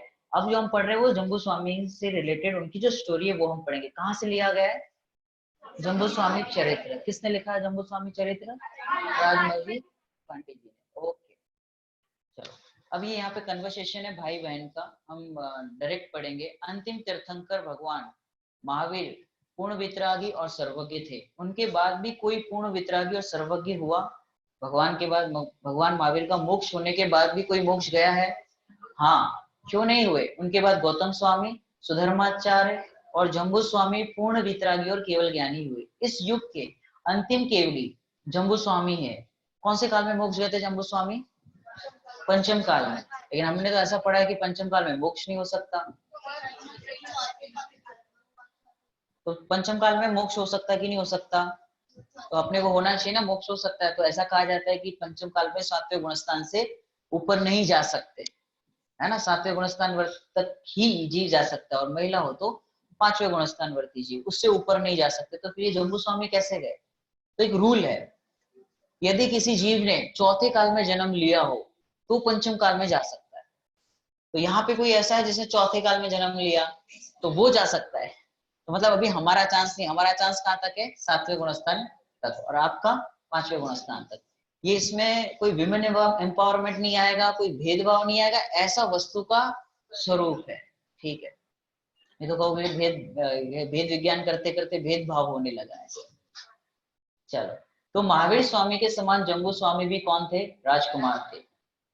नहीं बहन, वे तो राजगृह नगर के एक रास मान्य सेठ के पुत्र थे। उनके पिता का नाम भरतदास था और माता का नाम जिनमती था। जम्बू कुमार का जन्म फाल्गुन की पूर्णिमा को हुआ था। श्रेष्ठी पुत्र जम्बू कुमार का राजा श्रेणी के दरबार में एवं तत्कालीन समाज में महत्वपूर्ण स्थान था। नगर के अनेक श्रीमंत अपनी गुणवती कन्याओं की शादी जम्बू कुमार से करना चाहते थे तथा 4 कन्याओं की सगाई भी उनसे पक्की हो चुकी थी। पर क्या हुआ?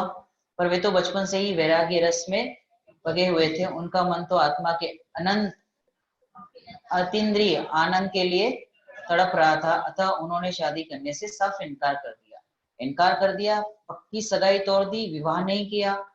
वे तो यही चाहते थे कि विवाह न करूं, पर जब कन्याओं ने यह समाचार सुना तो वे भी बोले कि यदि शादी होगी तो जम्बू कुमार से ही होगी, अन्यथा नहीं। अब सबको इंटरेस्ट आ रहा है, फिर दूसरों की कहानी में सबको इंटरेस्ट है। तो बहन पूछ रही फिर क्या हुआ? कि चारों लड़कियों ने माता पिता और जम्बू कुमार के माता पिता के अति आग्रह किया कि चाहे तुम बाद में दीक्षा ले लेना, पर शादी से इनकार न करो। क्योंकि वे जानते थे कि सर्वांग सुंदरी कन्याएं अपने रूप और गुणों द्वारा जम्बू कुमार का मन रंजायमान कर लेगी और फिर जम्बू कुमार वैराग्य की बातें भूल जाएंगे। लेकिन जिसका श्रद्धान एक बार पक्का हो चुका होता है, जो डगमगाए होते हैं वो तो वैसे भी डगमगाए ही होते हैं, लेकिन जिनका मन स्थिर है, जिनको ये एक आत्मरुचि जिनको जागृत हुई, उनको कोई नहीं हिला सकता, फिर वो स्वर्ग से देवी क्यों ना आ जाए। पर क्या, पर जम्बू कुमार ने शादी करना तो स्वीकार कर लिया। क्यों किया? अभी प्रश्न हो सकता है ना, जब इतने स्ट्रांग थे तो फिर किया क्यों? उत्तर बताओ। जब हमें इच्छाएं पता है कि इच्छाओं का अभाव, इच्छाओं से काम नहीं होता, तो फिर इच्छाएं होती क्यों है? सेम प्रश्न है, और ये जगह जगह दिखेगा, हर जगह हर ग्रंथ में दिखेगा। जब जम्बू कुमार को पता था, है ना, राजकुमार को पता था उनको कि इसमें सुख नहीं है, और उन्हें पता था इतने वैरागी जीव थे, तो फिर क्यों हुआ? शादी क्यों की? क्योंकि मम्मी पापा ने कहा था इसलिए? नहीं। हाँ, ऐसा ही होना था, एक उत्तर तो ये हो सकता है। और हाँ, फोर्स किया, मम्मी पापा ने फोर्स किया। ओके, हम हिया की बात मानते कि मम्मी पापा ने फोर्स किया होगा, इसके लिए मान गए, नहीं तो नहीं मानते। ओके, और तो भले उनका दर्शन मोह चला गया था, लेकिन चारित्र मोह अभी गया नहीं था। तो चारित्र मोह के उदय में ये सारी घटनाएं घट सकती है। जैसे चक्रवर्ती युद्ध लड़ने के लिए जाते हैं, है ना, उस समय दृष्टि जी वो दुकान जाता है ना, शादी करता है, बहुत सारी चीजें उसके जीवन में दिखाई देती। तो चारित्र मोह के उदय में ये सारी घटनाएं घटती हैं। तो इसमें हमें ये समझना है कि ऐसे कोई जीवन, माता पिता ने कहा ऐसा नहीं समझना, वो प्रथमानियों की एक शैली है, उनका ही पुरुषार्थ अभी चारित्र में इतना स्ट्रांग नहीं था कि वो ऐसे मना कर सके। और इतना भी पुरुषार्थ उस समय शादी के पहले नहीं थे था कि दीक्षा ले ले, था तो सही, लेकिन अभी वो काल नहीं आया था कि वो उनका दीक्षा कब होगी, कि शादी करेंगे नेक्स्ट डे ही होगा, क्योंकि क्रमबद्ध में ऑलरेडी निश्चित हो चुका है, उसे कोई नहीं टाल सकता। जम्बू स्वामी क्या, कोई तीर्थंकर भी आ जाए तो भी नहीं टाल सके उसे। तो ऐसा उनको स्वयं को पता था, और वो सहज थे। ऐसा नहीं था मुझे करना ही नहीं है तो बैठ गए गुस्सा होके, ऐसा नहीं, द्वेष पूर्वक नहीं, सहजता से उस चीज को स्वीकार किया। करेक्ट। आगे, तो क्या शादी नहीं हुई? नहीं, कहा थे हम। हाँ, पर क्या, पर जम्बू कुमार ने शादी करना तो स्वीकार कर लिया, किंतु उनके मन को सांसारिक विषय वासनाएं अपनी ओर खींच न सकी। कब होता है विषय वासना? विषय वासना में सब लेना, पांचों इंद्रिय, स्पर्श रसना घ्राण चक्षु कर्ण, पांचों इंद्रियों संबंधी। जब हमें ऐसा लगता है कि हमने सिर्फ भोग संबंधी कंट्रोल कर लिया, या फिर रसना इंद्रिय संबंधी, जनरली हम ऐसा समझते हैं कि खाने पीने संबंधी या भोग संबंधी हमने कंट्रोल कर दिया, तो हम कैसे हो गए? सात्विक हो गए, या फिर हम प्रॉपर हो गए, ऐसे वैरागी हो गए। तो ऐसा नहीं है। कान से जो सुनते हैं, आंखों से जो देखते हैं, है ना, जो सोचते हैं, उससे भी तो विकार होते हैं। और जन्म कहाँ से होता है? मिथ्यात्व से होता है। किसी चीज को अच्छा जानकर उसे चाहने लगना, उसे राग कहते हैं। किसी चीज को बुरा जानकर उसे दूर करना, उसे द्वेष करते हैं। जब तक ये नहीं जाएगा, और ये होता किस बल से? मोह के बल से। फिर आप कितना ही करें, हम आंखों से तो पाप कर ही रहे हैं, मुंह से नहीं कर रहे, आंखों से देख देख के, टीवी में देख देख के तो पाप ही तो होते हैं, पांचों पाप होते हैं। कुशील नहीं होता वहां पर, ये होता ही है ना। तो क्या शादी नहीं हुई? शादी तो हुई, पर दूसरे ही दिन जम्बू कुमार घर बार, कुटुंब, परिवार, धन्य धान्य, देवांगना तुल्य चारों स्त्रियों को त्याग कर नग्न दिगंबर साधु हो गए। अब ये सोचने जैसा ये लाइन, आप है ना, ब्रह्मचारी हरि भाई हुए, है ना, वो बहुत अच्छी कहानी लिखते हैं। उनके लिखने का तरीका, मतलब अब तक मैंने जितनी कहानियां पढ़ी है उसमें सबसे बेस्ट ऑथर वो है। जिस तरीके से वो लिखते हैं, उनके जो कन्वर्सेशन होते हैं, जैसे ये कन्वर्सेशन है, ऐसे जैसे जैन कथा संग्रह भाग 1 है, उसमें है 24 पुराण है, अपना तीर्थंकर पुराण है, जैन जैन धर्म की कहानी है, उसके 1 2 3 4 भाग है। आप उसको जरूर पढ़ो, क्योंकि उन्होंने जिस तरीके से लिखा है, जो अध्यात्म के साथ लिखा है, जो कन्वर्सेशन उन्होंने जो इमेजिन किया है, वो बहुत अच्छा है। मतलब तत्व के साथ, अध्यात्म के साथ, भेद विज्ञान को लेते हुए अल्टीमेट है। मतलब आप उसको पढ़ोगे तो आपको ख्याल में आएगा। उनकी कहानियां आप पढ़ के समझ में आता है कि उनके द्वारा लिखी गई है। फिर जो कन्वर्सेशन होते हैं, जैसे यहाँ पे लिखा, कि चारों स्त्रियों को त्याग कर नग्न दिगंबर साधु दिगंबर हो गए। क्या चला होगा उनके माइंड में, है ना। देव जैसी स्त्रियां, है ना, देवांगनाएं जैसी स्त्रियां चारों, और अभी शादी हुई है, रात्रि में तत्व चर्चा चल रही है। इसकी शादी में ऐसा होता है, सब काम जाम ही तो होते, फोटो वोटो खिंचाते और करते क्या है। देखो अभी सब बहुत सारे लोग शादी से ही तो आए, फोटो खिंचाते हैं, ये करते हैं, राग रंग यही तो होता है। और होता क्या है? फोटो खिंचाते हैं और दिखाते हैं, यही करते हैं ना हम सब आ गए। में डाल के नहीं जानते वो भी ये हमारे जितने पापा है ना, बड़े पापा अंकल, सबकी ये प्रॉब्लम है। उनको इस पे डालते हैं, उस पे डालते हैं, फेसबुक पे, ये सोशल मीडिया पे, तो ये भी कल्चर है ना। बड़े लोग को ये समझना चाहिए कि उसको स्वीकार कर लेना चाहिए। इनके इस जाति के राग होते हैं, इस जाति का राग वो करते हैं, रात्रि संबंधी भोजन करने का राग होता है तो करते हैं। उसे हमें आकुलता नहीं करनी। जगत का स्वरूप ही ऐसा है, राग होगा वो क्रियाएं होगी होगी। भगवान आकुलित नहीं होते। हमें तो वो बल चाहिए जिस बल से जम्बू स्वामी ने दीक्षा ले ली। एक फोटो देख के हम कैसे आकुलित हो गए, या फिर किसी जीव की क्रिया देख के हमें क्यों आकुलता होने लगी। अब राग होगा समझाने का कि ऐसा ऐसा नहीं होना चाहिए, ऐसा होना चाहिए, ऐसा होना चाहिए। ये सब तो है ना, जगत है। जैसा जैसा काल आगे जाएगा और बढ़ता रहेगा। ये तो अभी तो ये शुरुआत है, फेसबुक एक शुरुआत है, अभी तो और आगे चलेगा। जैसे जैसे काल आगे जाएगा, जीवों के परिणाम उसी काल में, हम भी जब आगे चलेंगे तो हमारे भी परिणाम उस जाति के होते रहेंगे। बट ये तत्व एक ऐसा हमारे पास जरिया, एक बल है कि हम इन चीजों के करते हुए भी इस बीच में भी बचे हुए हैं। और इसको अगर नहीं टिकाया है, अगर ये नहीं टिका तो फिर फिसलना निश्चित है। 1 महीने तक यदि हम ये नहीं पढ़ना छोड़ दे, ऑटोमेटिक हम भी उस जोन में चले जाते हैं, क्योंकि अनादि का अभ्यास ही वो है हमें, और वो चल ही रहा है। जैसे जैसे काल आगे जाएगा ये सब चीजें और बढ़ेगी। तो करना कि नहीं करना, तो करना नहीं करने की बात नहीं है। जो वस्तु व्यवस्था है उसे वैसा स्वीकार करना, और जो योग्य लगता है कि हमें करना नहीं करना, वो सबका इंडिविजुअल है, राइट। उसमें कोई जीव किसी को रोक ही नहीं सकता। भगवान कुछ नहीं बोल रहे, हम क्यों बोले। जैसे भगवान जान रहे हम भी जाने, राइट। ओके, उनकी पत्नियों के नाम क्या थे? क्या उन्होंने उन्हें दीक्षा लेने से रोका नहीं? उनके नाम पद्मश्री, कनकश्री, विनयश्री और रूपश्री थे। उन्होंने अपने हाव भाव, रूप लावण्य, सेवा भाव, बुद्धि चतुराई, लन किया से पूरा प्रयत्न किया, पर आत्मानंद में मग्न रहने के अभिलाषी जम्बू कुमार के मन को वे विचलित नहीं कर सकते। कोई प्रभावित नहीं कर सकता यदि आप प्रभावित न हो। अगर हम प्रभावित है, और उसका बल क्या है कि जो जीव अपने आप से प्रभावित हुआ है उस जीव को कोई प्रभावित नहीं कर सकता। और जो अपने आप से प्रभावित नहीं है उसको दुनिया में कोई भी छोटा बच्चा भी प्रभावित करके चला जाएगा। वो डांस देखेगा, अरे क्या स्टंट करते बच्चे आजकल के, उधर से प्रभावित हो जाते हैं। क्या गाना गाते हैं 4-4, 5-5 साल के, क्या डांस करते हैं, उधर से प्रभावित हो जाएंगे। क्यों? हम होते ना, ये देखो कैसा पूरा उल्टा पलटी करता है, गजब का बच्चा है, इतना छोटा है, कितना अच्छा गाता है, कितना अच्छा बोलता है।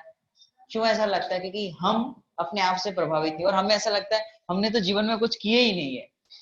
ऐसा हमें गिल्ट फील होता है। क्यों? क्योंकि हमें अभी तक ये नहीं लगा है कि हम भी परिपूर्ण है, हमारे में कोई अधूरास नहीं है। उनकी बाहर की क्वालिटी है, उनकी जो भी है, पूर्व भाव से चले आ रहे हैं उनके, और वो उलझे हुए वो हमें नहीं दिखता। कितना टाइम देते एक सॉन्ग पे डांस करने के लिए, वो 5 मिनट का डांस करने के लिए पूरे वीक उनको 100 बार डांस कराया जाता होगा परफेक्शन लाने के लिए। तो शूटिंग होती है, फिर उनको बार बार करना, वो सब चीजें होती रहती है। उसकी आकुलता तो हमें नहीं दिखती, बट उसका वो टैलेंट हमें दिखता है, फिर उसका वो फेम दिखता है, उसका नाम दिखता है, पैसे दिखते हैं। और वो जीव कितना आकुलित होता होगा उस चीज के लिए, और भ्रम से वो खुश भी होता है, और हार जाता है तो रोता है। खुश हो, एक जन जीतता है, उसमें से 2-3 लोग जीतते हैं, वो ट्रॉफी लेते हैं तो खुश हो जाता है। ये हमें ऐसा दिखता है वहां पर, लेकिन वो अंदर से कितना आकुलित होता है। और जितने जितने लेवल आगे बढ़ते उतनी उतनी आकुलता भी बढ़ती रहती है। तो हम पूरे हैं ये हमें ख्याल में आना चाहिए। कोई कुछ कह रहा था, आप कुछ कह रहे थे? ओके, ठीक है। रागियों का राग ज्ञानियों को क्या प्रभावित करेगा? ज्ञान और वैराग्य की किरणें तो अज्ञान और राग को नाश करने में समर्थ होती है। इसीलिए हमें कहा जाता है कि प्रथमान योग पढ़ना। सीता जी को रावण अट्रैक्ट क्यों नहीं कर पाए? सीता जी क्यों अट्रैक्ट नहीं हुई? रावण ने क्या नहीं किया, जबकि राम से सुंदर रावण थे, अर्धचक्री, है ना। रावण सुंदर थे, 3 अर्धचक्री थे ना, और सुंदर भी बहुत थे, लेकिन नहीं कर पाए क्योंकि सीता जी किससे प्रभावित थी? ये राम से प्रभावित थी, तो उनको कोई प्रभावित नहीं कर सकता। और उनका जीवन भी आचरण ऐसा होता है ज्ञानी जीवों का कि एक जिसको पति माना वही पति, उसके सिवा कोई भी पति नहीं, है ना।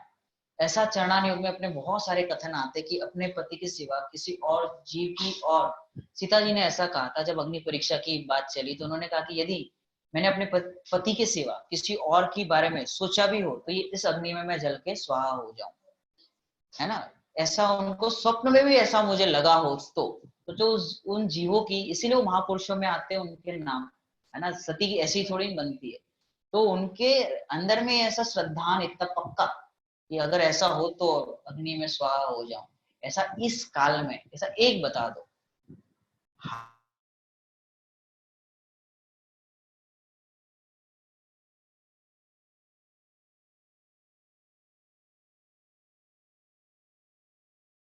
वो ये अचीव, और वो भी हमारे जैसे ही जीव थे, पर उन्होंने अपने आप को इस तरीके से डेवलप किया, या फिर वो भेद विज्ञान को इतनी दृढ़ता से, इतना श्रद्धान को पुष्ट करते गए, और एक ऐसी सिचुएशन आती है जहाँ पे उनको कोई प्रभावित नहीं कर सकता। तो ऐसा बल हमें कब आए ये हमें सोचना चाहिए। तो वो प्रथमान योग हम इसीलिए पढ़ते हैं, क्यों कोई सती को कोई प्रभावित नहीं कर पाता है ना। और उस समय हमारे जैसे आड़े टेढ़े रूप रंग वाले तो उस समय होते भी नहीं थे, सुंदर है ना। जो भी कोई आ जाए जगत में ऐसे में तो वो तो फेमस हो जाए, पिक्चर में काम मिल जाए उसको। हम तो यही चाहते हैं, एक आध कोई हमें भी मिल जाए पिक्चर, वो प्रभावित नहीं होते। ख्याल में आ रहा है? ठीक है, ओके। ठीक कहती हो बहन। उनके ज्ञान और वैराग्य का प्रभाव तो विद्युत चोर नामक चोर पर भी पड़ा। तो उसी रात जम्बू कुमार के मकान में चोरी करने आया था, लेकिन जम्बू कुमार तथा उनकी नव परिणता स्त्रियों की चर्चा को सुनकर और उन कुमार की वैराग्य परिणति देख उनके साथ ही मुनि हो गए। अब क्या लगता है इसमें आपको कि वो 500 चोर जो चर्चा चल रही होगी वहां पर, उस सीन को हम इमेजिन करें कि बैठे हुए हैं जम्बू कुमार, उनकी 4 स्त्रियां बैठी हुई है ना, पत्नी कहो, अब तो पत्नी हो गई, बैठी हुई है, और वहां पर 500 चोर सुन रहे हैं। अब चर्चा चल रही है। अब ये चोर जो वहां पर आए थे 500 और विद्युत चोर के साथ में, वो भी चर्चा सुन रहे हैं। अब उन्होंने दीक्षा ले ली। अब यहाँ पे ऐसा लिखा हुआ है कि उनकी चर्चा सुनकर उनको वैराग्य हुआ और वो भी उनके साथ दीक्षित हो गए। क्या समझ में आता है कि उधर हम भी होते तो नहीं होते हम? जिस जीव ने इस चैतन्य स्वरूप भगवान आत्मा की बात प्रसन्न चित्त से सुनी है, वही वहां खड़ा रहेगा। मतलब जिसके पुण्य हो इस जाति का, जिसके संसार का किनारा निकट आ गया हो, वही 500 लोग वहां दिखेंगे। वो 500 जो थे ना, सबके सब भव्य थे। एक भी वो चोर हमें दिख रहा है, लेकिन उनका संसार अब ज्यादा नहीं है, निकट आ गए हैं, वो एकदम नजदीक बैठे हैं। वो 500 उसी घर में आगे, किसी और घर में नहीं गए, क्योंकि उनको नेक्स्ट डे दीक्षा लेनी थी। और उसमें निमित्त कौन बने? जम्बू कुमार। बोले निमित्त उपादान सब में लगता है कि नहीं लगता है? अब प्रथमान योग की शैली ऐसी है कि विद्युत ये जो जम्बू कुमार स्वामी थे, उनकी चर्चा से उनको वैराग्य हुआ और वो दीक्षित हो गए। ऐसा वहां पे दिखाई देता है, लेकिन एक्चुअल में तो उनका उस जाति का पुरुषार्थ, उनका भी उस जाति का उनका काल आ गया था, क्रमबद्ध पर्याय होना था। और वहां पर उनको, तो चोर तो चोरी करने आया, चोरी करके निकल जाना चाहिए था। कौन चोर सुनता है ये सब बातें? ठीक है, कोई नहीं। और उन कन्याओं का क्या हुआ? ये अपने जैसी है बहन जो है, उसको पूरी पंचायत है, किस किस का क्या हुआ पूरा बताओ। उन्होंने भी अपनी दृष्टि को विषय कसाय से हटाकर वैराग्य की तरफ मुड़ा और वे दीक्षा लेकर अर्जिकाएं हो गई। जम्बू स्वामी के माता पिता ने भी अर्जिका और मुनिव्रत अंगीकार किया। ये सारे जीव है ना, भव्य जीव होते हैं, एक साथ इकट्ठा होते हैं, और चारित्र का जो दोष चलता है उस वजह से सारे दिखाई देते हैं, और फटक से भगवान बन जाते हैं, सब दीक्षा लेते हैं फटाफट। इस प्रकार सारा ही वातावरण वैराग्य में हो गया। जम्बू कुमार मुनि निरंतर आत्म साधना में मग्न रहने लगे, और माघ सुदी सप्तमी के दिन, जिस दिन उनके गुरु सुधर्माचार्य को निर्वाण लाभ हुआ, जम्बू स्वामी को केवल ज्ञान की प्राप्ति हुई। बोलो जम्बू स्वामी भगवान की। इस प्रकार महावीर का निर्वाण दिवस और गौतम का केवल ज्ञान दिवस एक ही है, उसी प्रकार सुधर्माचार्य का निर्वाण दिवस और जम्बू स्वामी का केवल ज्ञान दिवस एक ही हुआ। हाँ, उसके बाद जम्बू स्वामी की दिव्य ध्वनि द्वारा 18 वर्ष तक मगध से लेकर मथुरा तक के प्रदेशों में तत्व उपदेश होता रहा, और अंत में वे कहाँ से मोक्ष गए?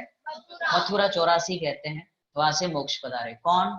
जम्बू स्वामी। इनके बारे में वो डॉक्टर साहब के प्रवचन में आता है कि एक ही ऐसे हैं जो बीच बाजार से मोक्ष गए। यही थे ना जम्बू स्वामी? पटना सुदर्शन सेठ। ओके ओके, ठीक है, हमारे पास अभी समय कम है। किससे का था? अनुभूति दी, आ जा।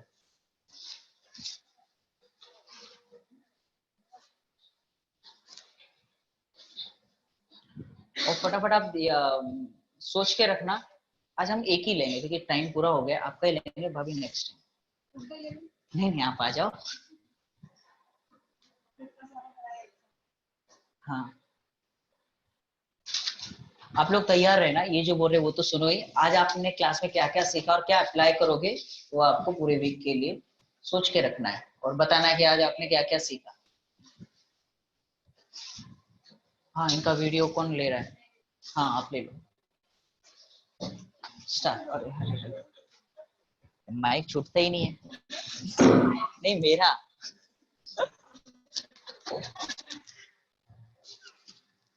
मंगलम भगवान वीरो मंगलम गौतमो गणे मंगलम पुण्यकुलान्यो जैन धर्मोस्तु मंगलम।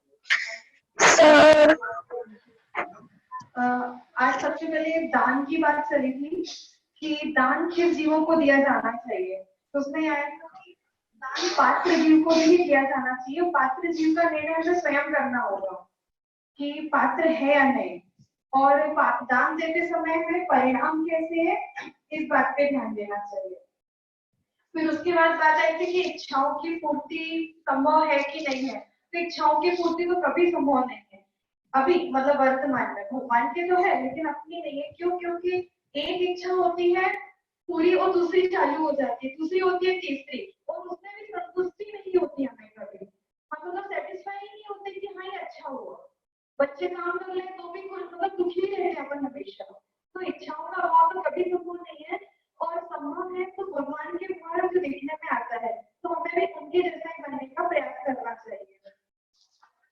और अगर हम एक सिद्धांत को अपना लें कि जो होना है वही होता है, तो इस सिद्धांत से हम अपनी इच्छाओं की अभाव का प्रयास कर सकते हैं कि इनसे प्रभाव होगा। और उसके बाद हाँ, जैसे एक बात आई थी कि जैसे कोई रात्रि भोजन करता है, शराब आदि पीता है, सिगरेट आदि पीता है, तो उससे वो जीव बुरा नहीं हो जाता, क्योंकि जीव तो अनादि से है और वो पूरा पवित्र है। अगर वो अपवित्र होता तो फिर वो पवित्र होने की कंडीशन में नहीं होता अभी समय में, लेकिन वो पवित्र हो ही जाता है। इससे सिद्ध होता है कि जीव हमेशा पवित्र होता है। जो गलत होती है वो क्रियाएं होती है, और इन क्रियाओं को सच्ची समझ के द्वारा सुधारा जा सकता है। और कोई भी बात होती है तो दो बातें होती है, माइंड में चलती है फिर सोच में आती है, तो उससे भी हम समझ सकते हैं। फिर पाठ स्टार्ट किया था भाग एक देव स्तुति। तो देव स्तुति मतलब किसकी स्तुति करना, पहले तो हमें ये निर्णय होना चाहिए कि स्तुति सच्चे देव की ही होती है। तो सच्चे देव कौन है? वीतरागी सर्वज्ञ हितोपदेशी जो होते हैं वही सच्चे देव होते हैं। तो इसमें भैया जी ने बताया था कि दौलत राम जी ने जैसे छपाई करते समय गाथाएं याद करते थे, तो हमें भी अपने जीवन में ऐसी कोई मतलब आचरण बनाना चाहिए कि घर में किचन में काम करते समय या भाई लोग दुकान में काम करते समय कि कुछ लक्ष्य हो कि हमें इतने समय में इतनी चीजें याद करनी है, क्योंकि हमारे लिए भाव ऐसे भाव नहीं है कि हम भगवान के सामने व्यक्त कर सकें। एटलीस्ट उनको लग करके तो हम उनके सामने बोल सकते हैं, और खाली समय में भी बोले तो हमें बहुत फायदा होगा, शांति मिलती है। अब मतलब मिराकल तो लगती है कि कैसे भगवान मिराकल रहे होंगे, और पंडित जी साहब ने कैसे मतलब काम करते तो कैसे आपको भेद विज्ञान किया होगा वो।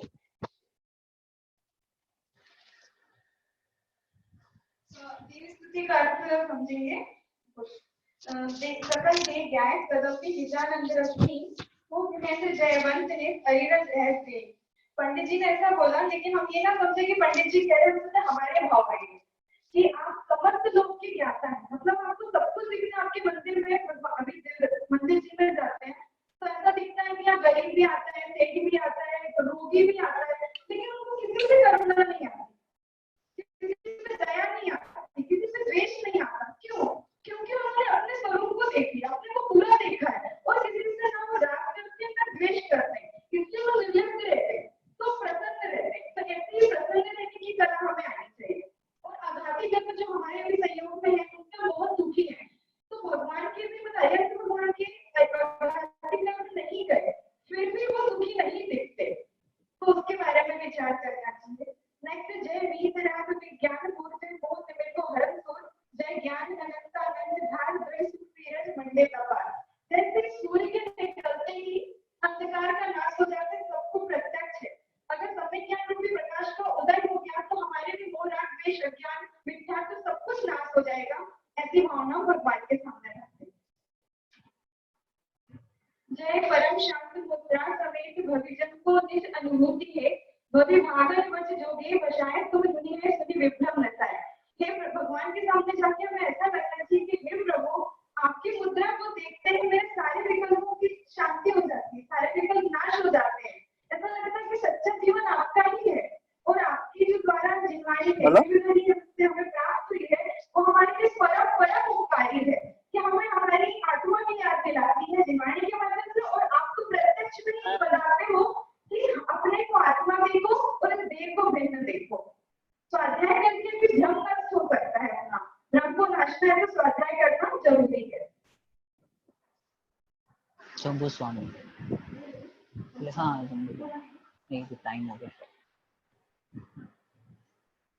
जम्बू स्वामी जी के बारे में बताएं कि वो अनुबद्ध केवली थे। मतलब अनुबद्ध केवली का मतलब होता है क्रम से हुए, जो एक के बाद एक केवली हुए, ऐसे लगातार उनको अनुबद्ध केवली कहते हैं। वो अंतिम केवली थे इस युग के।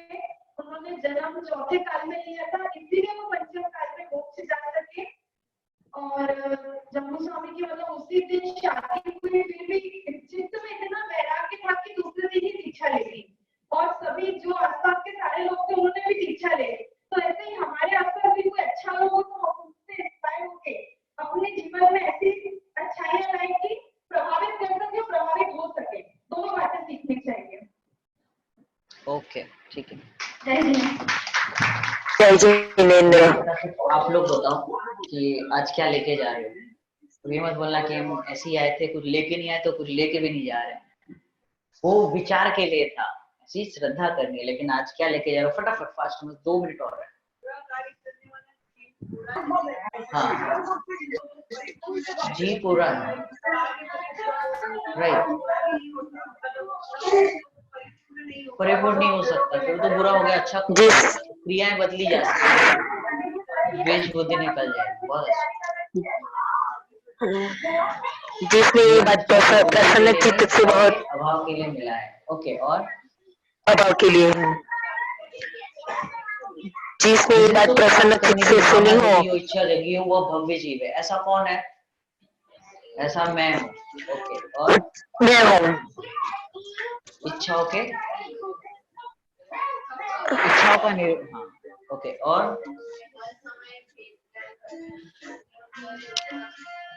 हर समय वेद विज्ञान करना चाहिए। ओके, इसका श्रद्धा 100% से कोई भी प्रभावित नहीं कर सकता।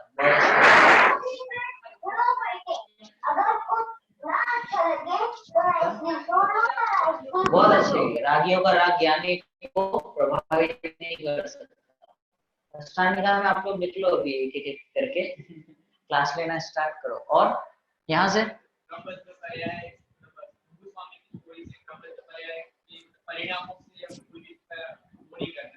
राइट, सहज रहना चाहिए कि जो जो होना है वही होगा। आप हाँ चेंज हो सकते हैं, सिचुएशन को बदल नहीं सकते। सुशील जी,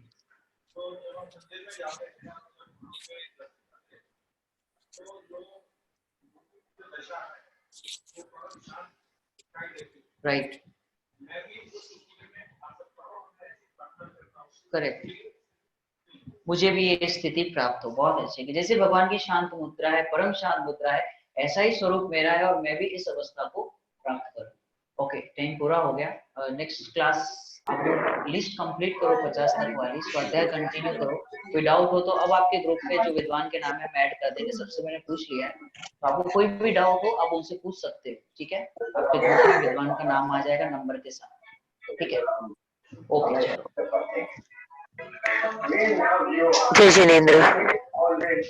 हाँ, आपको हमारे कैप्टन के आपको मैसेज आते हैं आपके ग्रुप में, उसका रिप्लाई जरूर करो कि आपका स्वाध्याय हुआ है कि नहीं हुआ है, होमवर्क किया है कि नहीं किया है। तो उनको मैं बोलता हूँ कि आप ये मैसेज करो, तो वो मैं डायरेक्ट आपको नहीं बोलूंगा, उनको बोलूंगा। तो आपको मैसेज करके उसका रिप्लाई करो तो हमको पता चलेगा कि क्या चल रहा है, पढ़ रहे कि नहीं पढ़ रहे हैं। और नहीं भी पढ़ रहे तो कोई दिक्कत नहीं है, लेकिन पता चलना चाहिए क्या चल रहा है। अगर आप नहीं आए हो तो आपने रिकॉर्डिंग सुनी कि नहीं सुनी, तो रिकॉर्डिंग नहीं सुन रहे तो क्या दिक्कत आ रही है, क्या प्रॉब्लम आ रही है, तो बताओ साथ। और सुन लिया तो बता दो हमने रिकॉर्डिंग सुनी। तो जब आप कहते हो तो दूसरा